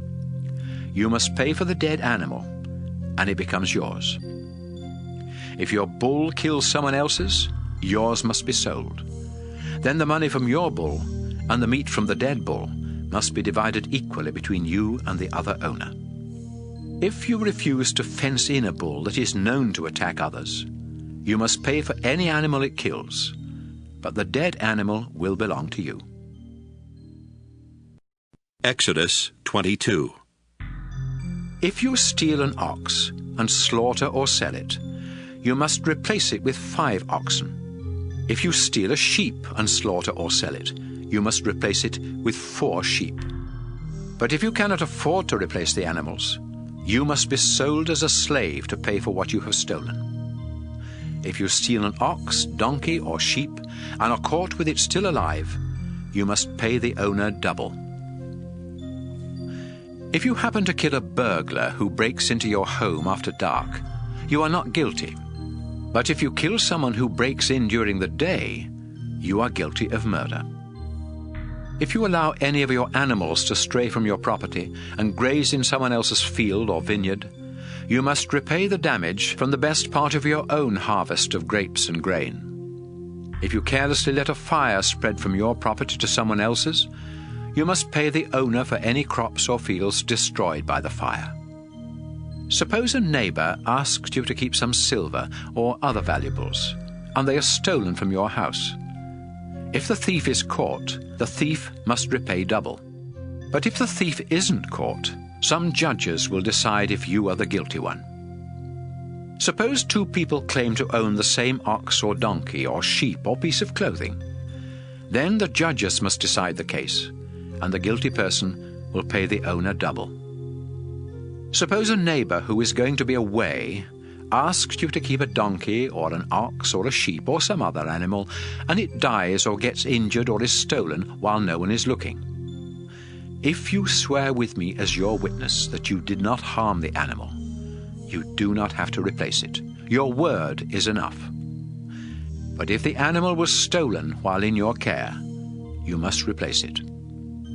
If the animal was attacked and killed by a wild animal, and you can show the remains of the dead animal to its owner, you do not have to replace it. Suppose you borrow an animal from a neighbor, and it gets injured or dies while the neighbor isn't around. Then you must replace it. But if something happens to the animal while the owner is present, you do not have to replace it. If you had leased the animal, the money you paid the owner will cover any harm done to it. Suppose a young woman has never been married and isn't engaged. If a man talks her into having sex, he must pay the bride price and marry her. But if her father refuses to let her marry the man, the bride price must still be paid. Death is the punishment for witchcraft. Death is the punishment for having sex with an animal. Death is the punishment for offering sacrifices to any god except me. Do not mistreat or abuse foreigners who live among you. Remember, you were foreigners in Egypt. Do not mistreat widows or orphans. If you do, they will beg for my help, and I will come to their rescue. In fact, I will get so angry that I will kill your men and make widows of their wives and orphans of their children. Don't charge interest when you lend money to any of my people who are in need. Before sunset, you must return any coat taken as security for a loan, because that is the only cover the poor have when they sleep at night. I am a merciful God, and when they call out to me, I will come to help them. Don't speak evil of me or of the ruler of your people. Don't fail to give me the offerings of grain and wine that belong to me. Dedicate to me your firstborn sons and the firstborn of your cattle and sheep. Let the animals stay with their mothers for 7 days. Then, on the 8th day, give them to me, your God. You are my chosen people, so don't eat the meat of any of your livestock that was killed by a wild animal. Instead, feed the meat to dogs. Exodus 23. Don't spread harmful rumors or help a criminal by giving false evidence. Always tell the truth in court, even if everyone else is dishonest and stands in the way of justice. And don't favor the poor simply because they are poor. If you find an ox or a donkey that has wandered off, take it back where it belongs, even if the owner is your enemy. If a donkey is overloaded and falls down, you must do what you can to help, even if it belongs to someone who doesn't like you. Make sure that the poor are given equal justice in court. Don't bring false charges against anyone or sentence an innocent person to death. I won't forgive you if you do. Don't accept bribes. Judges are blinded and justice is twisted by bribes. Don't mistreat foreigners. You were foreigners in Egypt, and you know what it is like. Plant and harvest your crops for 6 years. But let the land rest during the 7th year. The poor are to eat what they want from your fields, vineyards, and olive trees during that year. And when they have all they want from your fields, leave the rest for wild animals. Work the first 6 days of the week, but rest and relax on the 7th day. This law is not only for you, but for your oxen, donkeys, and slaves, as well as for any foreigners among you. Make certain that you obey everything I have said. Don't pray to other gods or even mention their names. Celebrate 3 festivals each year in my honor. Celebrate the festival of thin bread by eating bread made without yeast, just as I have commanded. Do this at the proper time during the month of Abib, because it is the month when you left Egypt. And make certain that everyone brings the proper offerings. Celebrate the harvest festival each spring when you start harvesting your wheat, and celebrate the festival of shelters each autumn when you pick your fruit. Your men must come to these 3 festivals each year to worship me. Do not offer bread made with yeast when you sacrifice an animal to me, and make sure that the fat of the animal is burned that same day. Each year, bring the best part of your first harvest to the place of worship. Don't boil a young goat in its mother's milk. I am sending an angel to protect you and to lead you into the land I have ready for you. Carefully obey everything the angel says, because I am giving him complete authority, and he won't tolerate rebellion. If you faithfully obey him, I will be a fierce enemy of your enemies. My angel will lead you into the land of the Amorites, Hittites, Perizzites, Canaanites, Hivites, and Jebusites, and I will wipe them out. Don't worship their gods or follow their customs. Instead, destroy their idols and shatter their stone images. Worship only me, the Lord your God. I will bless you with plenty of food and water and keep you strong. Your women will give birth to healthy children, and everyone will live a long life. I will terrify those nations and make your enemies so confused that they will run from you. I will make the Hivites, Canaanites, and Hittites panic as you approach. But I won't do all this in the first year, because the land would become poor, and wild animals will be everywhere. Instead, I will force out your enemies little by little, and give your nation time to grow strong enough to take over the land. I will see that your borders reach from the Red Sea to the Euphrates River, and from the Mediterranean Sea to the desert. I will let you defeat the people who live there, and you will force them out of the land. But you must not make any agreements with them or with their gods. Don't let them stay in your land. They will trap you into sinning against me and worshipping their gods. Exodus 24. The Lord said to Moses, Come up to me on this mountain.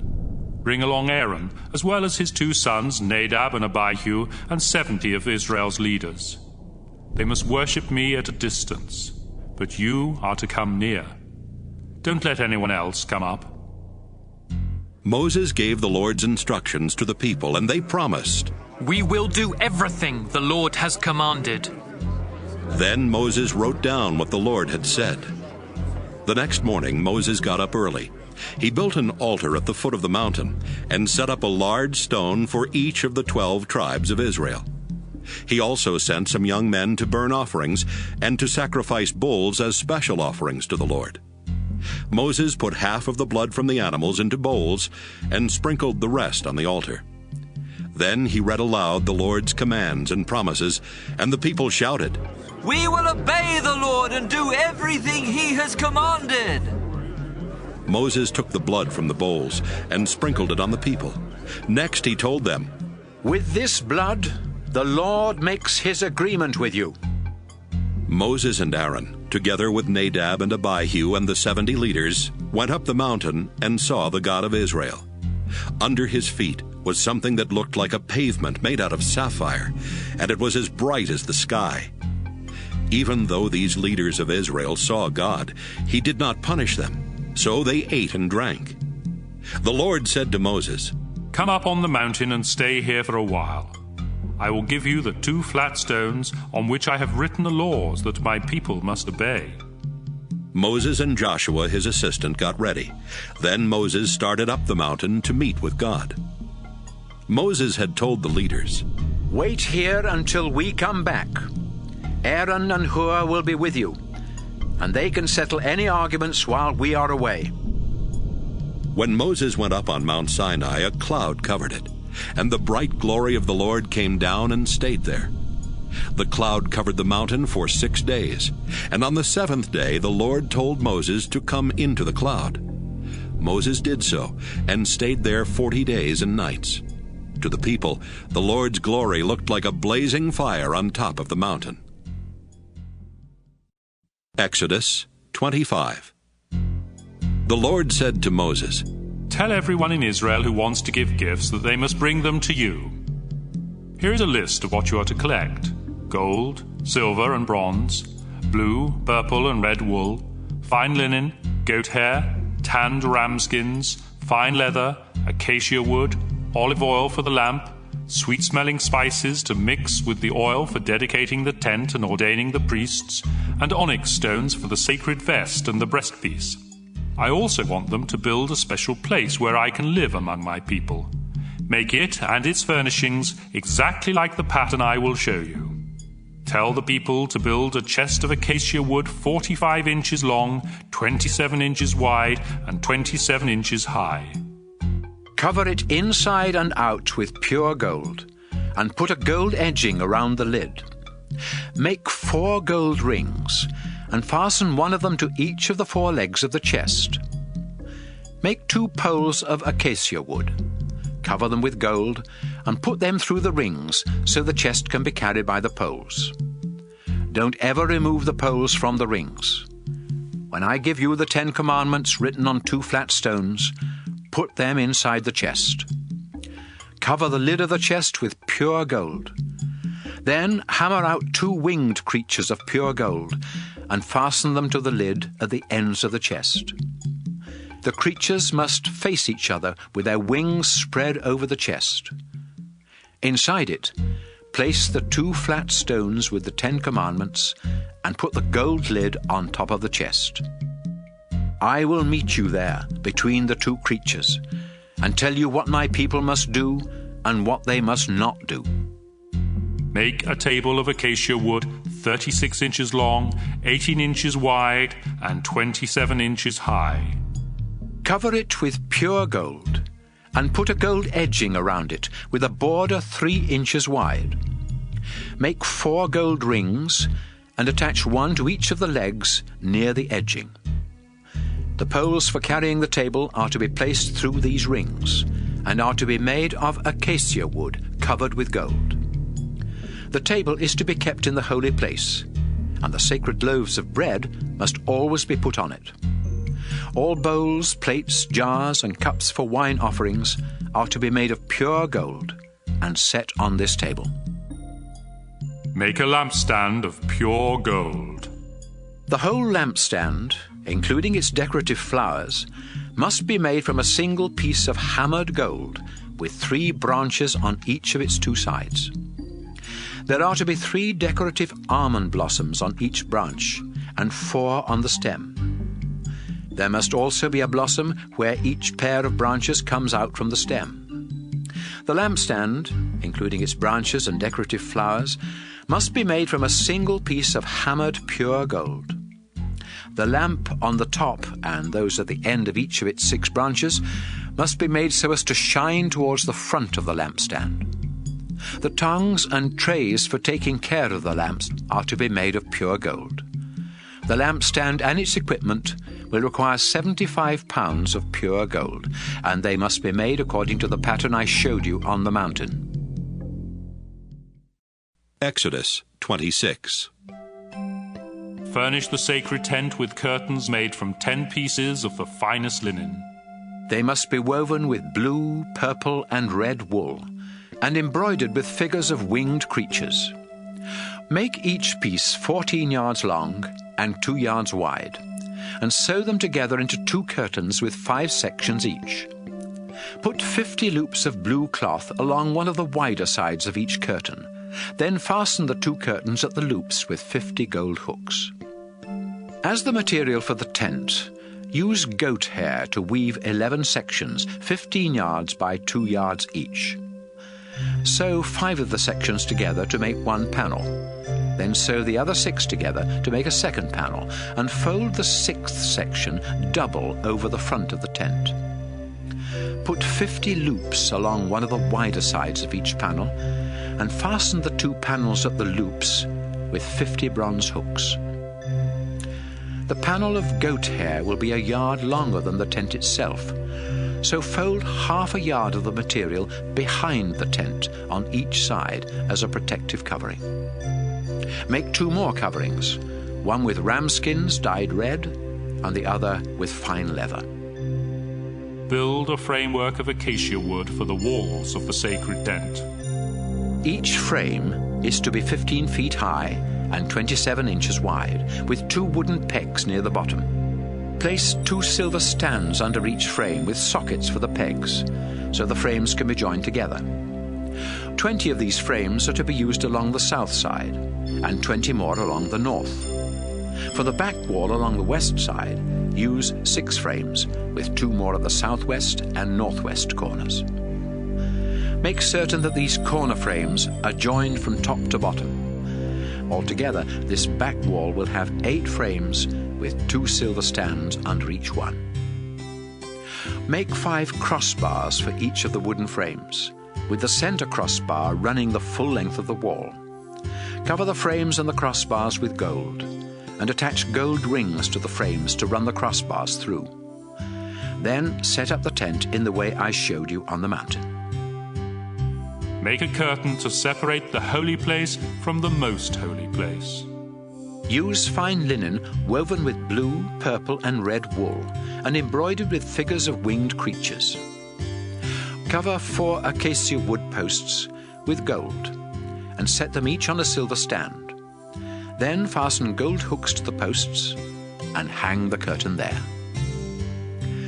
Inside the most holy place, you must put the sacred chest that has the place of mercy on its lid. Outside the curtain, put the table for the sacred bread on the right side, and the gold lampstand on the left. For the entrance to the tent, use a piece of fine linen woven with blue, purple, and red wool, and embroidered with fancy needlework. Cover 5 acacia wood posts with gold, and set them each on a bronze stand. Then put gold hooks on the posts and hang the curtain there. Exodus 27. Use acacia wood to build an altar 7.5 feet square and 4.5 feet high, and make each of the 4 top corners stick up like the horn of a bull. Then cover the whole altar with bronze, including the 4 horns. All the equipment for the altar must also be made of bronze: the pans for the hot ashes, the shovels, the sprinkling bowls, the meat forks, and the fire pans. Midway up the altar, build a ledge around it, and cover the bottom half of the altar with a decorative bronze grating. Then attach a bronze ring beneath the ledge at the 4 corners of the altar. Cover 2 acacia wood poles with bronze, and put them through the rings for carrying the altar. Construct the altar in the shape of an open box, just as you were shown on the mountain. Surround the sacred tent with a courtyard 150 feet long on the south and north, and 75 feet wide on the east and west. Use 20 bronze posts on bronze stands for the south and north, and 10 for the west. Then hang a curtain of fine linen on the posts along each of these 3 sides, by using silver hooks and rods. Place 3 bronze posts on each side of the entrance at the east, and hang a curtain 7.5 yards wide on each set of posts. Use 4 more of these posts for the entranceway, Then hang on them an embroidered curtain of fine linen 10 yards long and woven with blue, purple, and red wool. The curtains that surround the courtyard must be 2.5 yards high and are to be hung from the bronze posts with silver hooks and rods.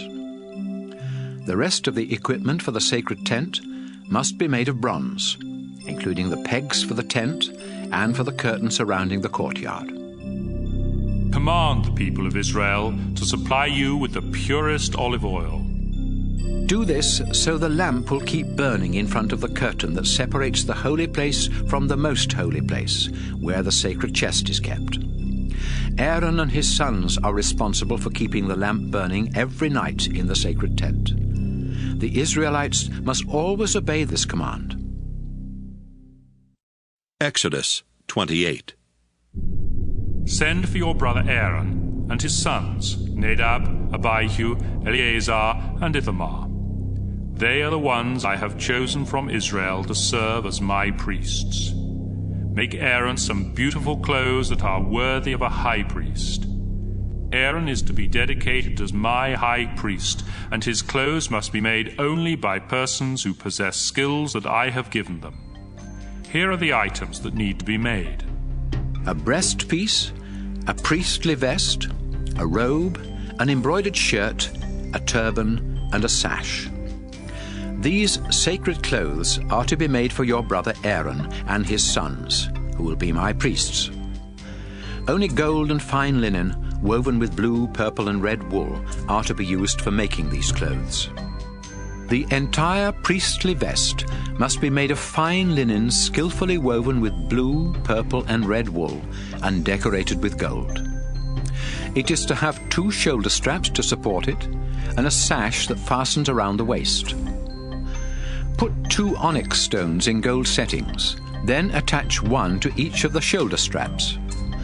On one of these stones, engrave the names of Israel's first 6 sons in the order of their birth, and do the same with his remaining 6 sons on the other stone. In this way, Aaron will always carry the names of the tribes of Israel when he enters the holy place, and I will never forget my people. Attach 2 gold settings to the shoulder straps and fasten them with 2 braided chains of pure gold. From the same costly material, make a breastpiece for the high priest to use in learning what I want my people to do. It is to be 9 inches square and folded double with 4 rows of 3 precious stones. In the first row, put a carnelian, a chrysolite, and an emerald. In the second row, a turquoise, a sapphire, and a diamond. In the third row, a jacinth, an agate, and an amethyst. And in the fourth row, a beryl, an onyx, and a jasper. Mount the stones in delicate gold settings, and engrave on each of them the name of one of the 12 tribes of Israel. Attach 2 gold rings to the upper front corners of the breastpiece, and fasten them with 2 braided gold chains to gold settings on the shoulder straps. Attach 2 other gold rings to the lower inside corners next to the vest, and 2 more near the bottom of the shoulder straps, right above the sash. Then take a blue cord and tie the 2 lower rings on the breastpiece to those on the vest. This will keep the breastpiece in place. In this way, Aaron will have the names of the 12 tribes of Israel written on his heart each time he enters the holy place, and I will never forget my people. He must also wear on his breastpiece the 2 small objects that he uses to receive answers from me. Under his vest, Aaron must wear a robe of blue wool with an opening in the center for his head. Be sure to bind the material around the collar to keep it from raveling. Along the hem of the robe, weave pomegranates of blue, purple, and red wool with a gold bell between each of them. If Aaron wears these clothes when he enters the holy place as my high priest, the sound of the bells will be heard, and his life will not be in danger. On a narrow strip of pure gold, engrave the words, "Dedicated to the Lord." Fasten it to the front of Aaron's turban with a blue cord so he can wear it on his forehead. This will show that he will take on himself the guilt for any sins the people of Israel commit in offering their gifts to me, and I will forgive them. Make Aaron's robe and turban of fine linen, and decorate his sash with fancy needlework. Since Aaron's sons are priests, they should also look dignified. So make robes, sashes, and special caps for them. Then dress Aaron and his sons in these clothes, pour olive oil on their heads, and ordain them as my priests. Make linen shorts for them that reach from the waist down to the thigh, so they won't expose themselves. Whenever they enter the sacred tent, or serve at the altar, or enter the holy place, they must wear these shorts, or else they will be guilty and die. This same rule applies to any of their descendants who serve as priests. Exodus 29. When you ordain one of Aaron's sons as my priest, choose a young bull and 2 rams that have nothing wrong with them. Then from your finest flour, make 3 batches of dough without yeast. Shape some of it into larger loaves, some into smaller loaves mixed with olive oil, and the rest into thin wafers brushed with oil. Put all of this bread in a basket, and bring it when you come to sacrifice the 3 animals to me. Bring Aaron and his sons to the entrance of the sacred tent, and have them wash themselves. Dress Aaron in the priestly shirt, the robe that goes under the sacred vest, the vest itself, the breastpiece, and the sash. Put on his turban with its narrow strip of engraved gold, and then ordain him by pouring olive oil on his head. Next, dress Aaron's sons in their special shirts and caps, and their sashes. Then ordain them, because they and their descendants will always be priests. Lead the bull to the entrance of the sacred tent, where Aaron and his sons will lay their hands on its head. Kill the bull near my altar, in front of the tent. Use a finger to smear some of its blood on each of the 4 corners of the altar, and pour out the rest of the blood on the ground next to the altar. Then take the fat from the animal's insides, as well as the lower part of the liver and the 2 kidneys with their fat, and send them up in smoke on the altar. But the meat, the skin, and the food still in the bull's stomach must be burned outside the camp as an offering to ask forgiveness for the sins of the priests. Bring one of the rams to Aaron and his sons, and have them lay their hands on its head. Kill the ram, and splatter its blood against all 4 sides of the altar. Cut up the ram, wash its insides and legs, and lay all of its parts on the altar, including the head. Then make sure that the whole animal goes up in smoke, with a smell that pleases me. Bring the other ram to Aaron and his sons, and have them lay their hands on its head. Kill the ram, and place some of its blood on Aaron's right earlobe, his right thumb, and the big toe of his right foot. Do the same for each of his sons, and splatter the rest of the blood against the 4 sides of the altar. Then take some of the blood from the altar, mix it with the oil used for ordination, and sprinkle it on Aaron and his clothes, and also on his sons and their clothes. This will show that they and their clothes have been dedicated to me. This ram is part of the ordination service. So remove its right hind leg, its fat tail, the fat on its insides, as well as the lower part of the liver and the 2 kidneys with their fat. Take 1 loaf of each kind of bread from the basket, and put this bread, together with the meat, into the hands of Aaron and his sons. Then they will lift it all up to show that it is dedicated to me. After this, the meat and bread are to be placed on the altar and sent up in smoke with a smell that pleases me. You may eat the choice ribs from this second ram, but you must first lift them up to show that this meat is dedicated to me. In the future, When anyone from Israel offers the ribs and a hind leg of a ram, either to ordain a priest or to ask for my blessing, the meat belongs to me, but it may be eaten by the priests. This law will never change. After Aaron's death, his priestly clothes are to be handed down to each descendant who succeeds him as high priest, and these clothes must be worn during the 7-day ceremony of ordination. Boil the meat of the ordination ram in a sacred place. Then have Aaron and his sons eat it, together with the 3 kinds of bread at the entrance to the sacred tent. At their ordination, a ceremony of forgiveness was performed for them with this sacred food, and only they have the right to eat it. If any of the sacred food is left until morning, it must be burned up. Repeat this ordination ceremony for Aaron and his sons 7 days in a row, just as I have instructed you. Each day you must offer a bull as a sacrifice for sin and as a way of purifying the altar. In addition, you must smear the altar with olive oil to make it completely holy. Do this for 7 days, and the altar will become so holy that anyone who touches it will become holy. Each day, you must sacrifice 2 lambs a year old, 1 in the morning and 1 in the evening.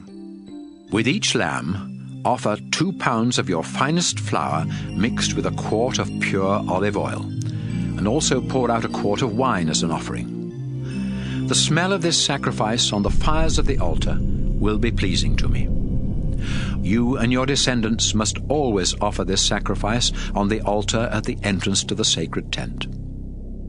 People of Israel, I will meet and speak with you there, and my shining glory will make the place holy. Because of who I am, the tent will become sacred, and Aaron and his sons will become worthy to serve as my priests. I will live among you as your God, and you will know that I am the Lord your God, the one who rescued you from Egypt, so that I could live among you. Exodus 30. Build an altar of acacia wood where you can burn incense. Make it 18 inches square and 36 inches high, and make each of its 4 corners stick up like the horn of a bull. Cover it with pure gold, and put a gold edging around it. Then below the edging, on opposite sides, attach 2 gold rings, through which you can put the poles for carrying the altar. These poles are also to be made of acacia wood covered with gold. Put the altar in front of the inside curtain of the sacred tent. The chest with the place of mercy is kept behind that curtain, and I will talk with you there. From now on, when Aaron tends the lamp each morning and evening, he must burn sweet-smelling incense to me on the altar. Burn only the proper incense on the altar, and never use it for grain sacrifices or animal sacrifices or drink offerings. Once a year, Aaron must purify the altar by smearing on its 4 corners the blood of an animal sacrificed for sin, and this practice must always be followed. The altar is sacred because it is dedicated to me. The Lord said to Moses, Find out how many grown men there are in Israel, and require each of them to pay me to keep him safe from danger while you are counting them. Each man over 19, whether rich or poor, must pay me the same amount of money, weighed according to the official standards. This money is to be used for the upkeep of the sacred tent, and because of it, I will never forget my people. The Lord said to Moses, Make a large bronze bowl and a bronze stand for it. Then put them between the altar for sacrifice and the sacred tent, so the priests can wash their hands and feet before entering the tent or offering a sacrifice on the altar. Each priest in every generation must wash himself in this way, or else he will die right there. The Lord said to Moses, Mix a gallon of olive oil with the following costly spices: 12 pounds of myrrh, 6 pounds of cinnamon, 6 pounds of cane, and 12 pounds of cassia. Measure these according to the official standards. Then use this sacred mixture for dedicating the tent and chest, the table with its equipment, the lampstand with its equipment, the incense altar with all its utensils, the altar for sacrifices, and the large bowl with its stand. By dedicating them in this way, you will make them so holy that anyone who even touches them will become holy. When you ordain Aaron and his sons as my priests, sprinkle them with some of this oil, and say to the people of Israel, this oil must always be used in the ordination service of a priest. It is holy because it is dedicated to the Lord. So treat it as holy. Don't ever use it for everyday purposes or mix any for yourselves. If you do, you will no longer belong to the Lord's people. Mix equal amounts of the costly spices stacte, onycha, galbanum, and pure frankincense. Then add salt to make the mixture pure and holy. Pound some of it into powder and sprinkle it in front of the sacred chest where I meet with you. Be sure to treat this incense as something very holy. It is truly holy because it is dedicated to me. So don't ever make any for yourselves. If you ever make any of it to use as perfume, you will no longer belong to my people. Exodus 31. The Lord said to Moses, I have chosen Bezalel from the Judah tribe to make the sacred tent and its furnishings. Not only have I filled him with my spirit, but I have given him wisdom and made him a skilled craftsman who can create objects of art with gold, silver, bronze, stone, and wood. I have appointed Oholiab from the tribe of Dan to work with him, and I have also given skills to those who will help them make everything exactly as I have commanded you. The sacred tent with its furnishings, the sacred chest with its place of mercy, the table with all that is on it, the lamp with its equipment, the incense altar, the altar for sacrifices with its equipment, the bronze bowl with its stand, the beautiful priestly clothes for Aaron and his sons, the oil for dedication and ordination services, and the sweet-smelling incense for the holy place. Moses told the Israelites that the Lord had said, The Sabbath belongs to me. Now I command you and your descendants to always obey the laws of the Sabbath. By doing this, you will know that I have chosen you as my own. Keep the Sabbath holy. You have 6 days to do your work, but the Sabbath is mine, and it must remain a day of rest. If you work on the Sabbath, you will no longer be part of my people, and you will be put to death.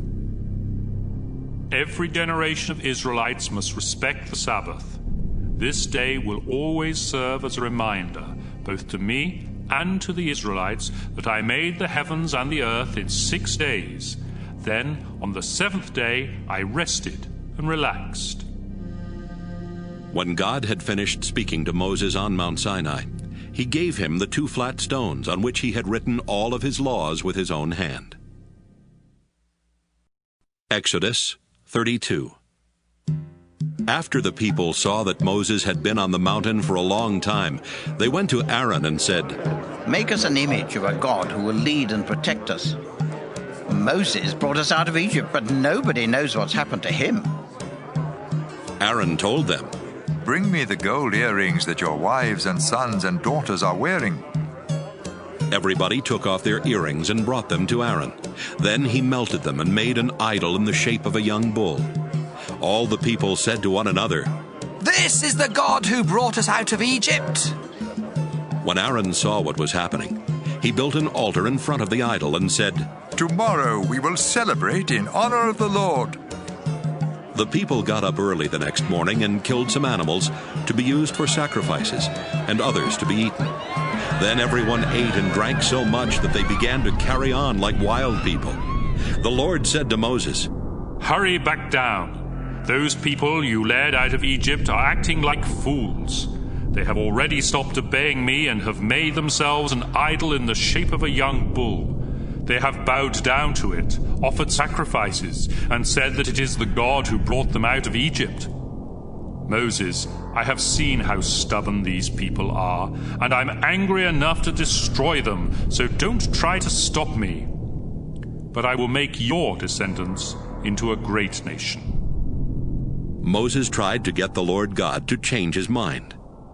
Our Lord, you used your mighty power to bring these people out of Egypt. Now don't become angry and destroy them. If you do, the Egyptians will say that you brought your people out here into the mountains just to get rid of them. Please don't be angry with your people. Don't destroy them. Remember the solemn promise you made to Abraham, Isaac, and Jacob. You promised that someday they would have as many descendants as there are stars in the sky, and that you would give them land. So even though the Lord had threatened to destroy the people, he changed his mind and let them live. Moses went back down the mountain with the 2 flat stones on which God had written all of his laws with his own hand, and he had used both sides of the stones. When Joshua heard the noisy shouts of the people, he said to Moses, "A battle must be going on down in the camp." But Moses replied, "It doesn't sound like they're shouting because they have won or lost a battle. They're singing wildly." As Moses got closer to the camp, he saw the idol, and he also saw the people dancing around. This made him so angry that he threw down the stones and broke them to pieces at the foot of the mountain. He melted the idol the people had made, and he ground it into powder. He scattered it in their water and made them drink it. Moses asked Aaron, "What did these people do to harm you? Why did you make them sin in this terrible way?" Aaron answered, "Don't be angry with me. You know as well as I do that they are determined to do evil. They even told me, 'That man Moses led us out of Egypt, but now we don't know what has happened to him. Make us a god to lead us.' Then I asked them to bring me their gold earrings. They took them off and gave them to me. I threw the gold into a fire, and out came this bull." Moses knew that the people were out of control and that it was Aaron's fault. And now they had made fools of themselves in front of their enemies. So Moses stood at the gate of the camp and shouted, "Everyone who is on the Lord's side, come over here." Then the men of the Levi tribe gathered around Moses, and he said to them, "The Lord God of Israel commands you to strap on your swords and go through the camp killing your relatives, your friends, and your neighbors." The men of the Levi tribe followed his orders, and that day they killed about 3,000 men. Moses said to them, "You obeyed the Lord and did what was right, and so you will serve as his priests for the people of Israel. It was hard for you to kill your own sons and brothers, but the Lord has blessed you and made you his priests today." The next day Moses told the people, "This is a terrible thing you have done. But I will go back to the Lord to see if I can do something to keep this sin from being held against you." Moses returned to the Lord and said, "The people have committed a terrible sin. They have made a gold idol to be their god.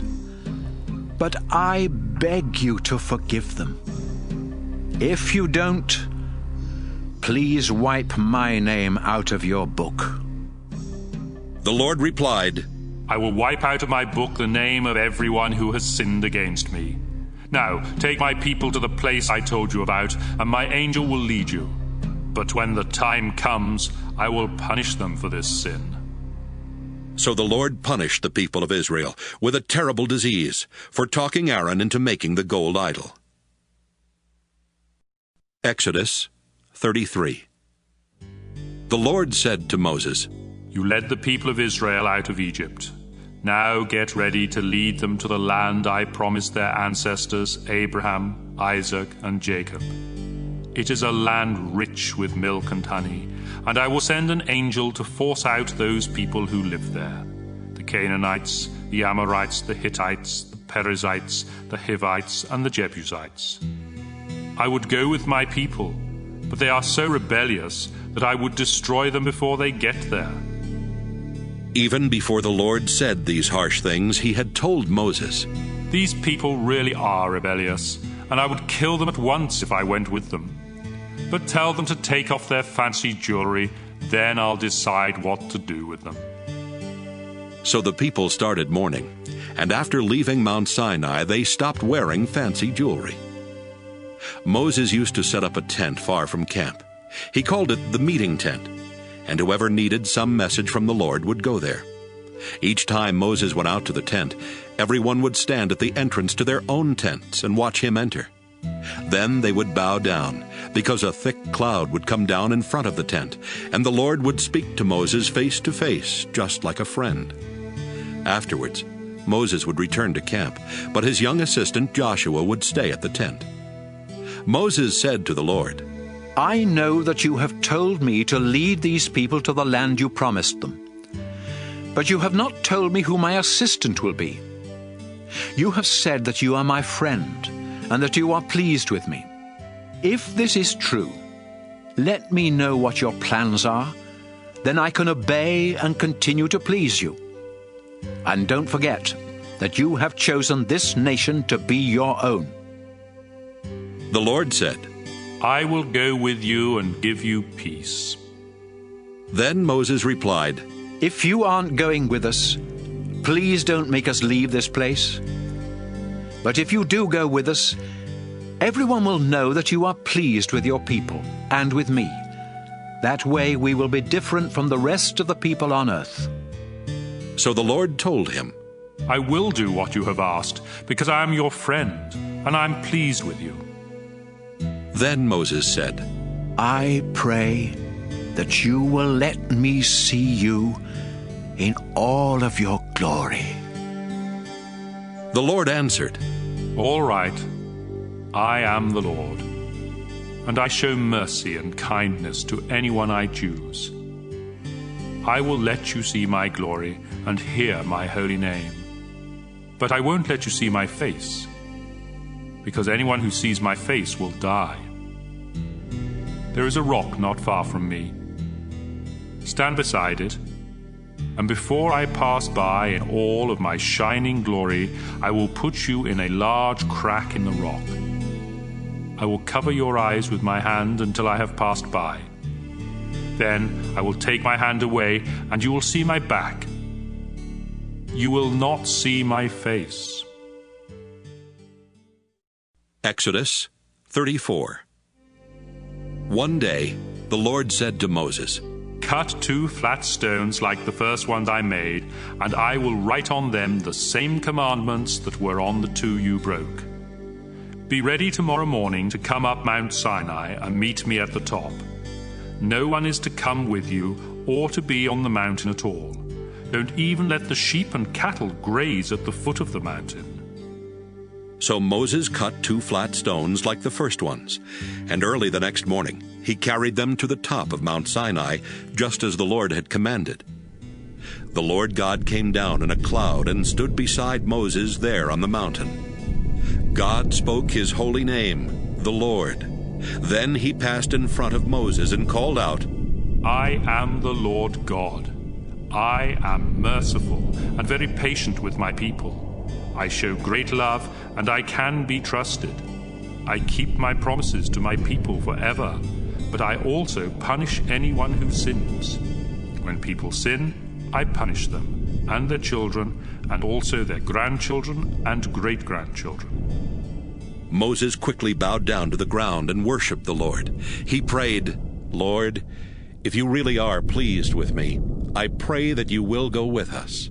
It is true that these people are sinful and rebellious, but forgive our sin and let us be your people." The Lord said, "I promise to perform miracles for you that have never been seen anywhere on earth. Neighboring nations will stand in fear and know that I was the one who did these marvelous things. I will force out the Amorites, the Canaanites, the Hittites, the Perizzites, the Hivites, and the Jebusites, but you must do what I command you today. Don't make treaties with any of those people. If you do, it will be like falling into a trap. Instead, you must destroy their altars and tear down the sacred poles they use in the worship of the goddess Asherah. I demand your complete loyalty. You must not worship any other god. Don't make treaties with the people there, or you will soon find yourselves worshipping their gods and taking part in their sacrificial meals. Your men will even marry their women and be influenced to worship their gods. Don't make metal images of gods. Don't fail to observe the festival of thin bread in the month of Abib. Obey me and eat bread without yeast for 7 days during Abib, because that is the month you left Egypt. The firstborn males of your families and of your flocks and herds belong to me. You can save the life of a firstborn donkey by sacrificing a lamb. If you don't, you must break the donkey's neck. You must save every firstborn son. Bring an offering every time you come to worship. Do your work in 6 days and rest on the 7th day, even during the seasons for plowing and harvesting. Celebrate the harvest festival each spring when you start harvesting your wheat, and celebrate the festival of shelters each autumn when you pick your fruit. Your men must come to worship me 3 times a year, because I am the Lord God of Israel. I will force the nations out of your land and enlarge your borders. Then no one will try to take your property when you come to worship me these 3 times each year. When you sacrifice an animal on the altar, don't offer bread made with yeast, and don't save any part of the Passover meal for the next day. I am the Lord your God, and you must bring the first part of your harvest to the place of worship. Don't boil a young goat in its mother's milk. The Lord told Moses to put these laws in writing as part of his agreement with Israel. Moses stayed on the mountain with the Lord for 40 days and nights, without eating or drinking. And he wrote down the 10 Commandments, the most important part of God's agreement with his people. Moses came down from Mount Sinai carrying the 10 Commandments. His face was shining brightly because the Lord had been speaking to him. But Moses did not know at first that his face was shining. When Aaron and the others looked at Moses, they saw that his face was shining, and they were afraid to go near him. Moses called out for Aaron and the leaders to come to him, and he spoke with them. Then the rest of the people of Israel gathered around Moses, and he gave them the laws that the Lord had given him on Mount Sinai. The face of Moses kept shining, and after he had spoken with the people, he covered his face with a veil. Moses would always remove the veil when he went into the sacred tent to speak with the Lord. And when he came out, he would tell the people everything the Lord had told him to say. They could see that his face was still shining. So after he had spoken with them, he would put the veil back on and leave it on until the next time he went to speak with the Lord. Exodus 35. Moses called together the people of Israel and told them that the Lord had said, "You have 6 days in which to do your work, but the 7th day must be dedicated to me, your Lord, as a day of rest. Whoever works on the Sabbath will be put to death. Don't even build a cooking fire at home on the Sabbath." Moses told the people of Israel that the Lord had said, "I would welcome an offering from anyone who wants to give something. You may bring gold, silver, or bronze, blue, purple, or red wool, fine linen, goat hair, tanned ram skin or fine leather, acacia wood, olive oil for the lamp, sweet-smelling spices for the oil of dedication and for the incense, or onyx stones or other gems for the sacred vest and breastpiece. If you have any skills, you should use them to help make what I have commanded: the sacred tent with its covering and hooks, its framework and crossbars, and its posts and stands, the sacred chest with its carrying poles, its place of mercy, and the curtain in front of it, the table with all that goes on it, including the sacred bread, the lamp with its equipment and oil, the incense altar with its carrying poles and sweet-smelling incense, the ordination oil, the curtain for the entrance to the sacred tent, the altar for sacrifices with its bronze grating, its carrying poles, and its equipment, the large bronze bowl with its stand, the curtains with the posts and stands that go around the courtyard, the pegs and ropes for the tent and the courtyard, and the finely woven priestly clothes for Aaron and his sons. Moses finished speaking, and everyone left. Then those who wanted to bring gifts to the Lord brought them to be used for the sacred tent, the worship services, and the priestly clothes. Men and women came willingly and gave all kinds of gold jewelry, such as pins, earrings, rings, and necklaces. Everyone brought their blue, purple, and red wool, their fine linen, and their cloth made of goat hair, as well as their ram skins dyed red, and their fine leather. Anyone who had silver or bronze or acacia wood brought it as a gift to the Lord. The women who were good at weaving cloth brought the blue, purple, and red wool and the fine linen they had made. And the women who knew how to make cloth from goat hair were glad to do so. The leaders brought different kinds of jewels to be sewn on the special clothes and the breastpiece for the high priest. They also brought sweet-smelling spices to be mixed with the incense and olive oil that were for the lamps and for ordaining the priests. Moses had told the people what the Lord wanted them to do, and many of them decided to bring their gifts. Moses said to the people of Israel, "The Lord has chosen Bezalel of the Judah tribe. Not only has the Lord filled him with a spirit, but he has given him wisdom and made him a skilled craftsman who can create objects of art with gold, silver, bronze, stone, and wood. The Lord is urging him and Oholiab from the tribe of Dan to teach others. And he has given them all kinds of artistic skills, including the ability to design and embroider with blue, purple, and red wool, and to weave fine linen." Exodus 36. The Lord has given to Bezalel, Oholiab, and others the skills needed for building a place of worship, and they will follow the Lord's instructions. Then Moses brought together these workers who were eager to work, and he gave them the money that the people of Israel had donated for building the place of worship. In fact, so much money was being given each morning that finally everyone stopped working and said, "Moses, there's already more money than we need for what the Lord has assigned us to do." So Moses sent word for the people to stop giving, and they did. But there was already more than enough to do what needed to be done. The skilled workers got together to make the sacred tent and its linen curtains woven with blue, purple, and red wool and embroidered with figures of winged creatures. Each of the 10 panels was 14 yards long and 2 yards wide, and they were sewn together to make 2 curtains with 5 panels each. Then 50 loops of blue cloth were put along one of the wider sides of each curtain, and the 2 curtains were fastened together at the loops with 50 gold hooks. As the material for the tent, goat hair was used to weave 11 sections 15 yards by 2 yards each. These 11 sections were joined to make 2 panels, one with 5 and the other with 6 sections. 50 loops were put along one of the wider sides of each panel, and the 2 panels were fastened at the loops with 50 bronze hooks. 2 other coverings were made, one with fine leather and the other with ram skins dyed red. Acacia wood was used to build the framework for the walls of the sacred tent. Each frame was 15 feet high and 27 inches wide, with 2 wooden pegs near the bottom. Then 2 silver stands were placed under each frame with sockets for the pegs so they could be joined together. 20 of these frames were used along the south side and 20 more along the north.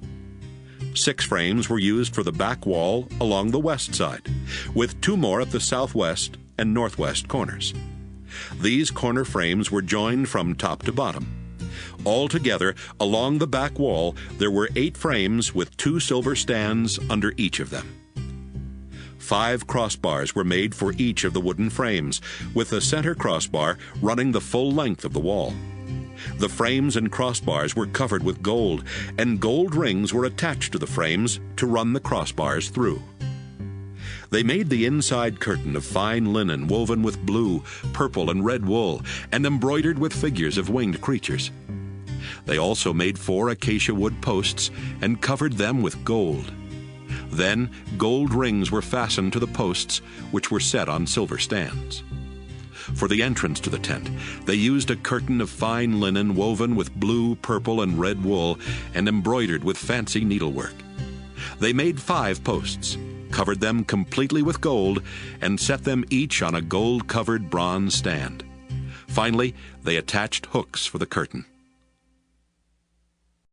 Exodus 37. Bezalel built a chest of acacia wood 45 inches long, 27 inches wide, and 27 inches high. He covered it inside and out with pure gold and put a gold edging around the top. He made 4 gold rings and fastened one of them to each of the 4 legs of the chest. Then he made 2 poles of acacia wood, covered them with gold, and put them through the rings, so the chest could be carried by the poles.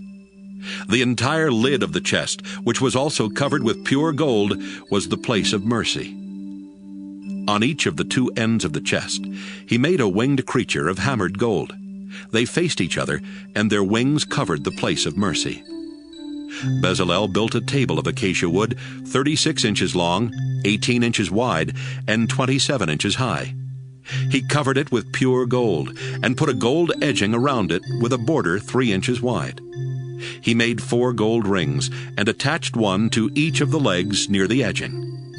The poles for carrying the table were placed through these rings and were made of acacia wood covered with gold. Everything that was to be set on the table was made of pure gold: the bowls, plates, jars, and cups for wine offerings. Bezalel made a lampstand of pure gold. The whole lampstand, including its decorative flowers, was made from a single piece of hammered gold, with 3 branches on each of its 2 sides. There were 3 decorative almond blossoms on each branch and 4 on the stem. There was also a blossom where each pair of branches came out from the stem. The lampstand, including its branches and decorative flowers, was made from a single piece of hammered pure gold. The lamp and its equipment, including the tongs and trays, were made of about 75 pounds of pure gold. For burning incense, Bezalel made an altar of acacia wood.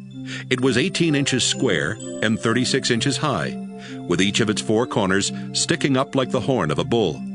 He covered it with pure gold and put a gold edging around it. Then, below the edging on opposite sides, he attached 2 gold rings through which he put the poles for carrying the altar. These poles were also made of acacia wood and covered with gold. Bezalel mixed the oil for dedication and the sweet-smelling spices for the incense. Exodus 38. Bezalel built an altar of acacia wood for offering sacrifices. It was 7.5 feet square and 4.5 feet high, with each of its 4 corners sticking up like the horn of a bull, and it was completely covered with bronze. The equipment for the altar was also made of bronze: the pans for the hot ashes, the shovels, the meat forks, and the fire pans. Midway up the altar, he built a ledge around it and covered the bottom half of the altar with a decorative bronze grating. Then he attached a bronze ring beneath the ledge at the 4 corners to put the poles through. He covered 2 acacia wood poles with bronze and put them through the rings for carrying the altar, which was shaped like an open box. Bezalel made a large bowl and a stand out of bronze from the mirrors of the women who helped at the entrance to the sacred tent. Around the sacred tent, Bezalel built a courtyard 150 feet long on the south and north, and 75 feet wide on the east and west. He used 20 bronze posts on bronze stands for the south and north, and 10 for the west. Then he hung a curtain of fine linen on the posts along each of these 3 sides by using silver hooks and rods.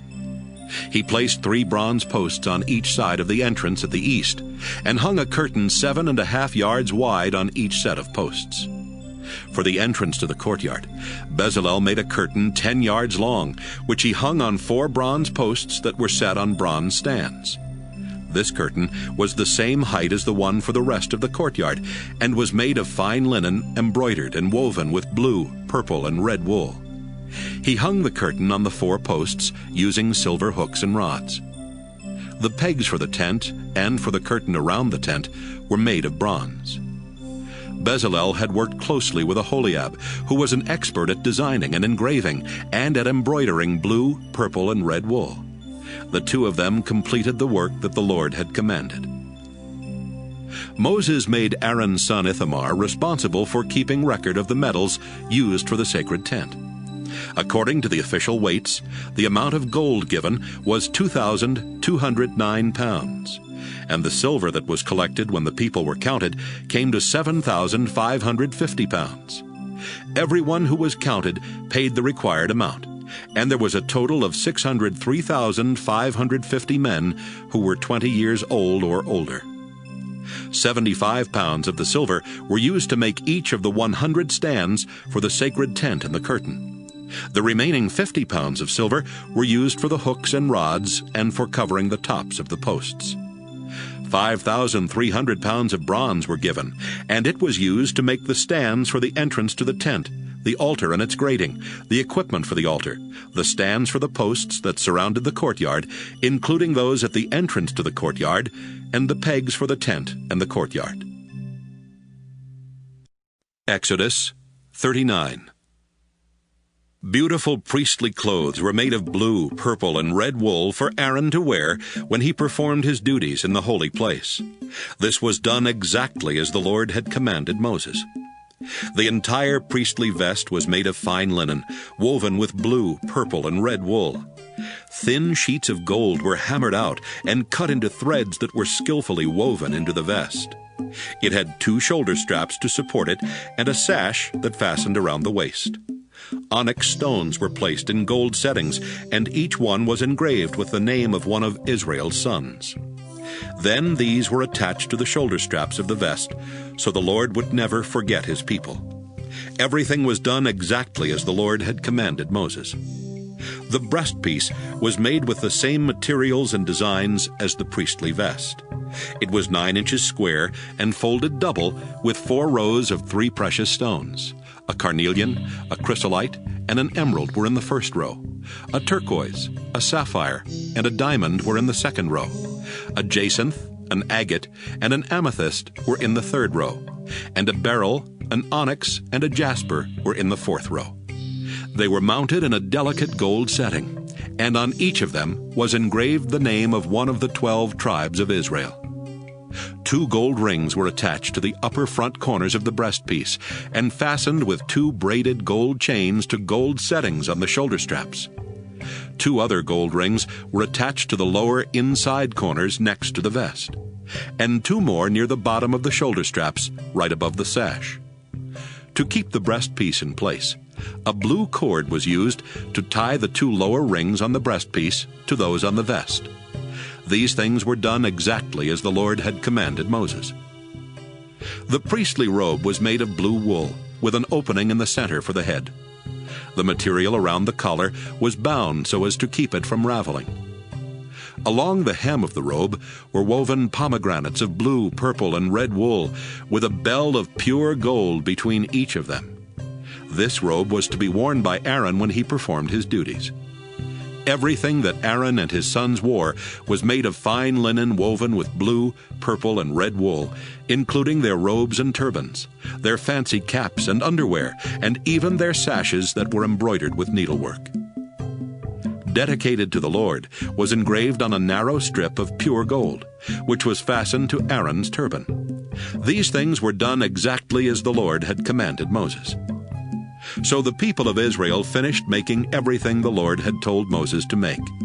Then they brought it all to Moses, the sacred tent and its equipment, including the hooks, the framework and crossbars, and its posts and stands, the covering of tanned ram skins and fine leather, the inside curtain, the sacred chest with its carrying poles and the place of mercy, the table with all that goes on it, including the sacred bread, the lampstand of pure gold together with its equipment and oil, the gold-covered incense altar, the ordination oil and the sweet-smelling incense, the curtain for the entrance to the tent, the bronze altar for sacrifices with its bronze grating, its carrying poles and its equipment, the large bronze bowl with its stand, the curtain with its posts and cords and its pegs and stands that go around the courtyard, everything needed for the sacred tent, and the finely woven priestly clothes for Aaron and his sons.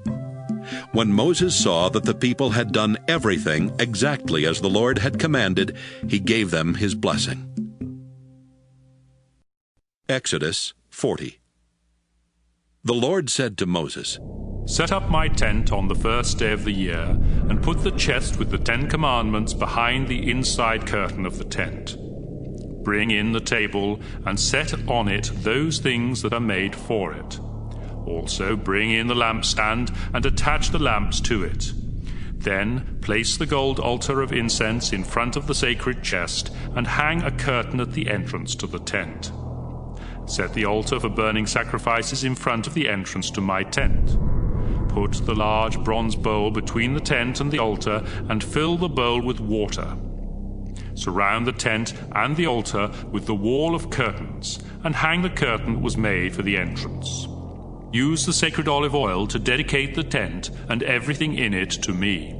Do the same thing with the altar for offering sacrifices and its equipment, and with the bowl and its stand. Bring Aaron and his sons to the entrance of the tent, and have them wash themselves. Dress Aaron in the priestly clothes, then use the sacred olive oil to ordain him and dedicate him to me as my priest. Put the priestly robes on Aaron's sons, and ordain them in the same way, so they and their descendants will always be my priests." Moses followed the Lord's instructions. And on the first day of the first month of the second year, the sacred tent was set up. The posts, stands, and framework were put in place. Then the 2 layers of coverings were hung over them. The stones with the 10 Commandments written on them were stored in the sacred chest. The place of mercy was put on top of it, and the carrying poles were attached. The chest was brought into the tent and set behind the curtain in the most holy place. These things were done exactly as the Lord had commanded Moses. The table for the sacred bread was put along the north wall of the holy place, after which the bread was set on the table. The lampstand was put along the south wall. Then the lamps were attached to it there in the presence of the Lord. The gold incense altar was set up in front of the curtain, and sweet-smelling incense was burned on it. These things were done exactly as the Lord had commanded Moses.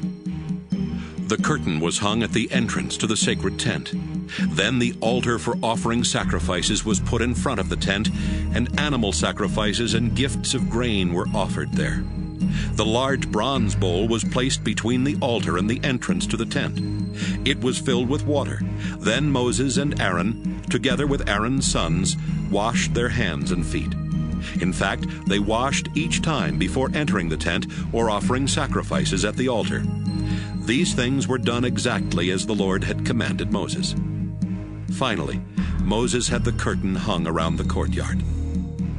Suddenly, the sacred tent was covered by a thick cloud and filled with the glory of the Lord, and so Moses could not enter the tent.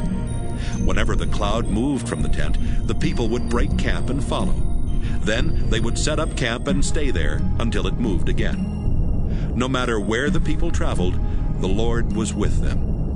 Each day his cloud was over the tent, and each night a fire could be seen in the cloud.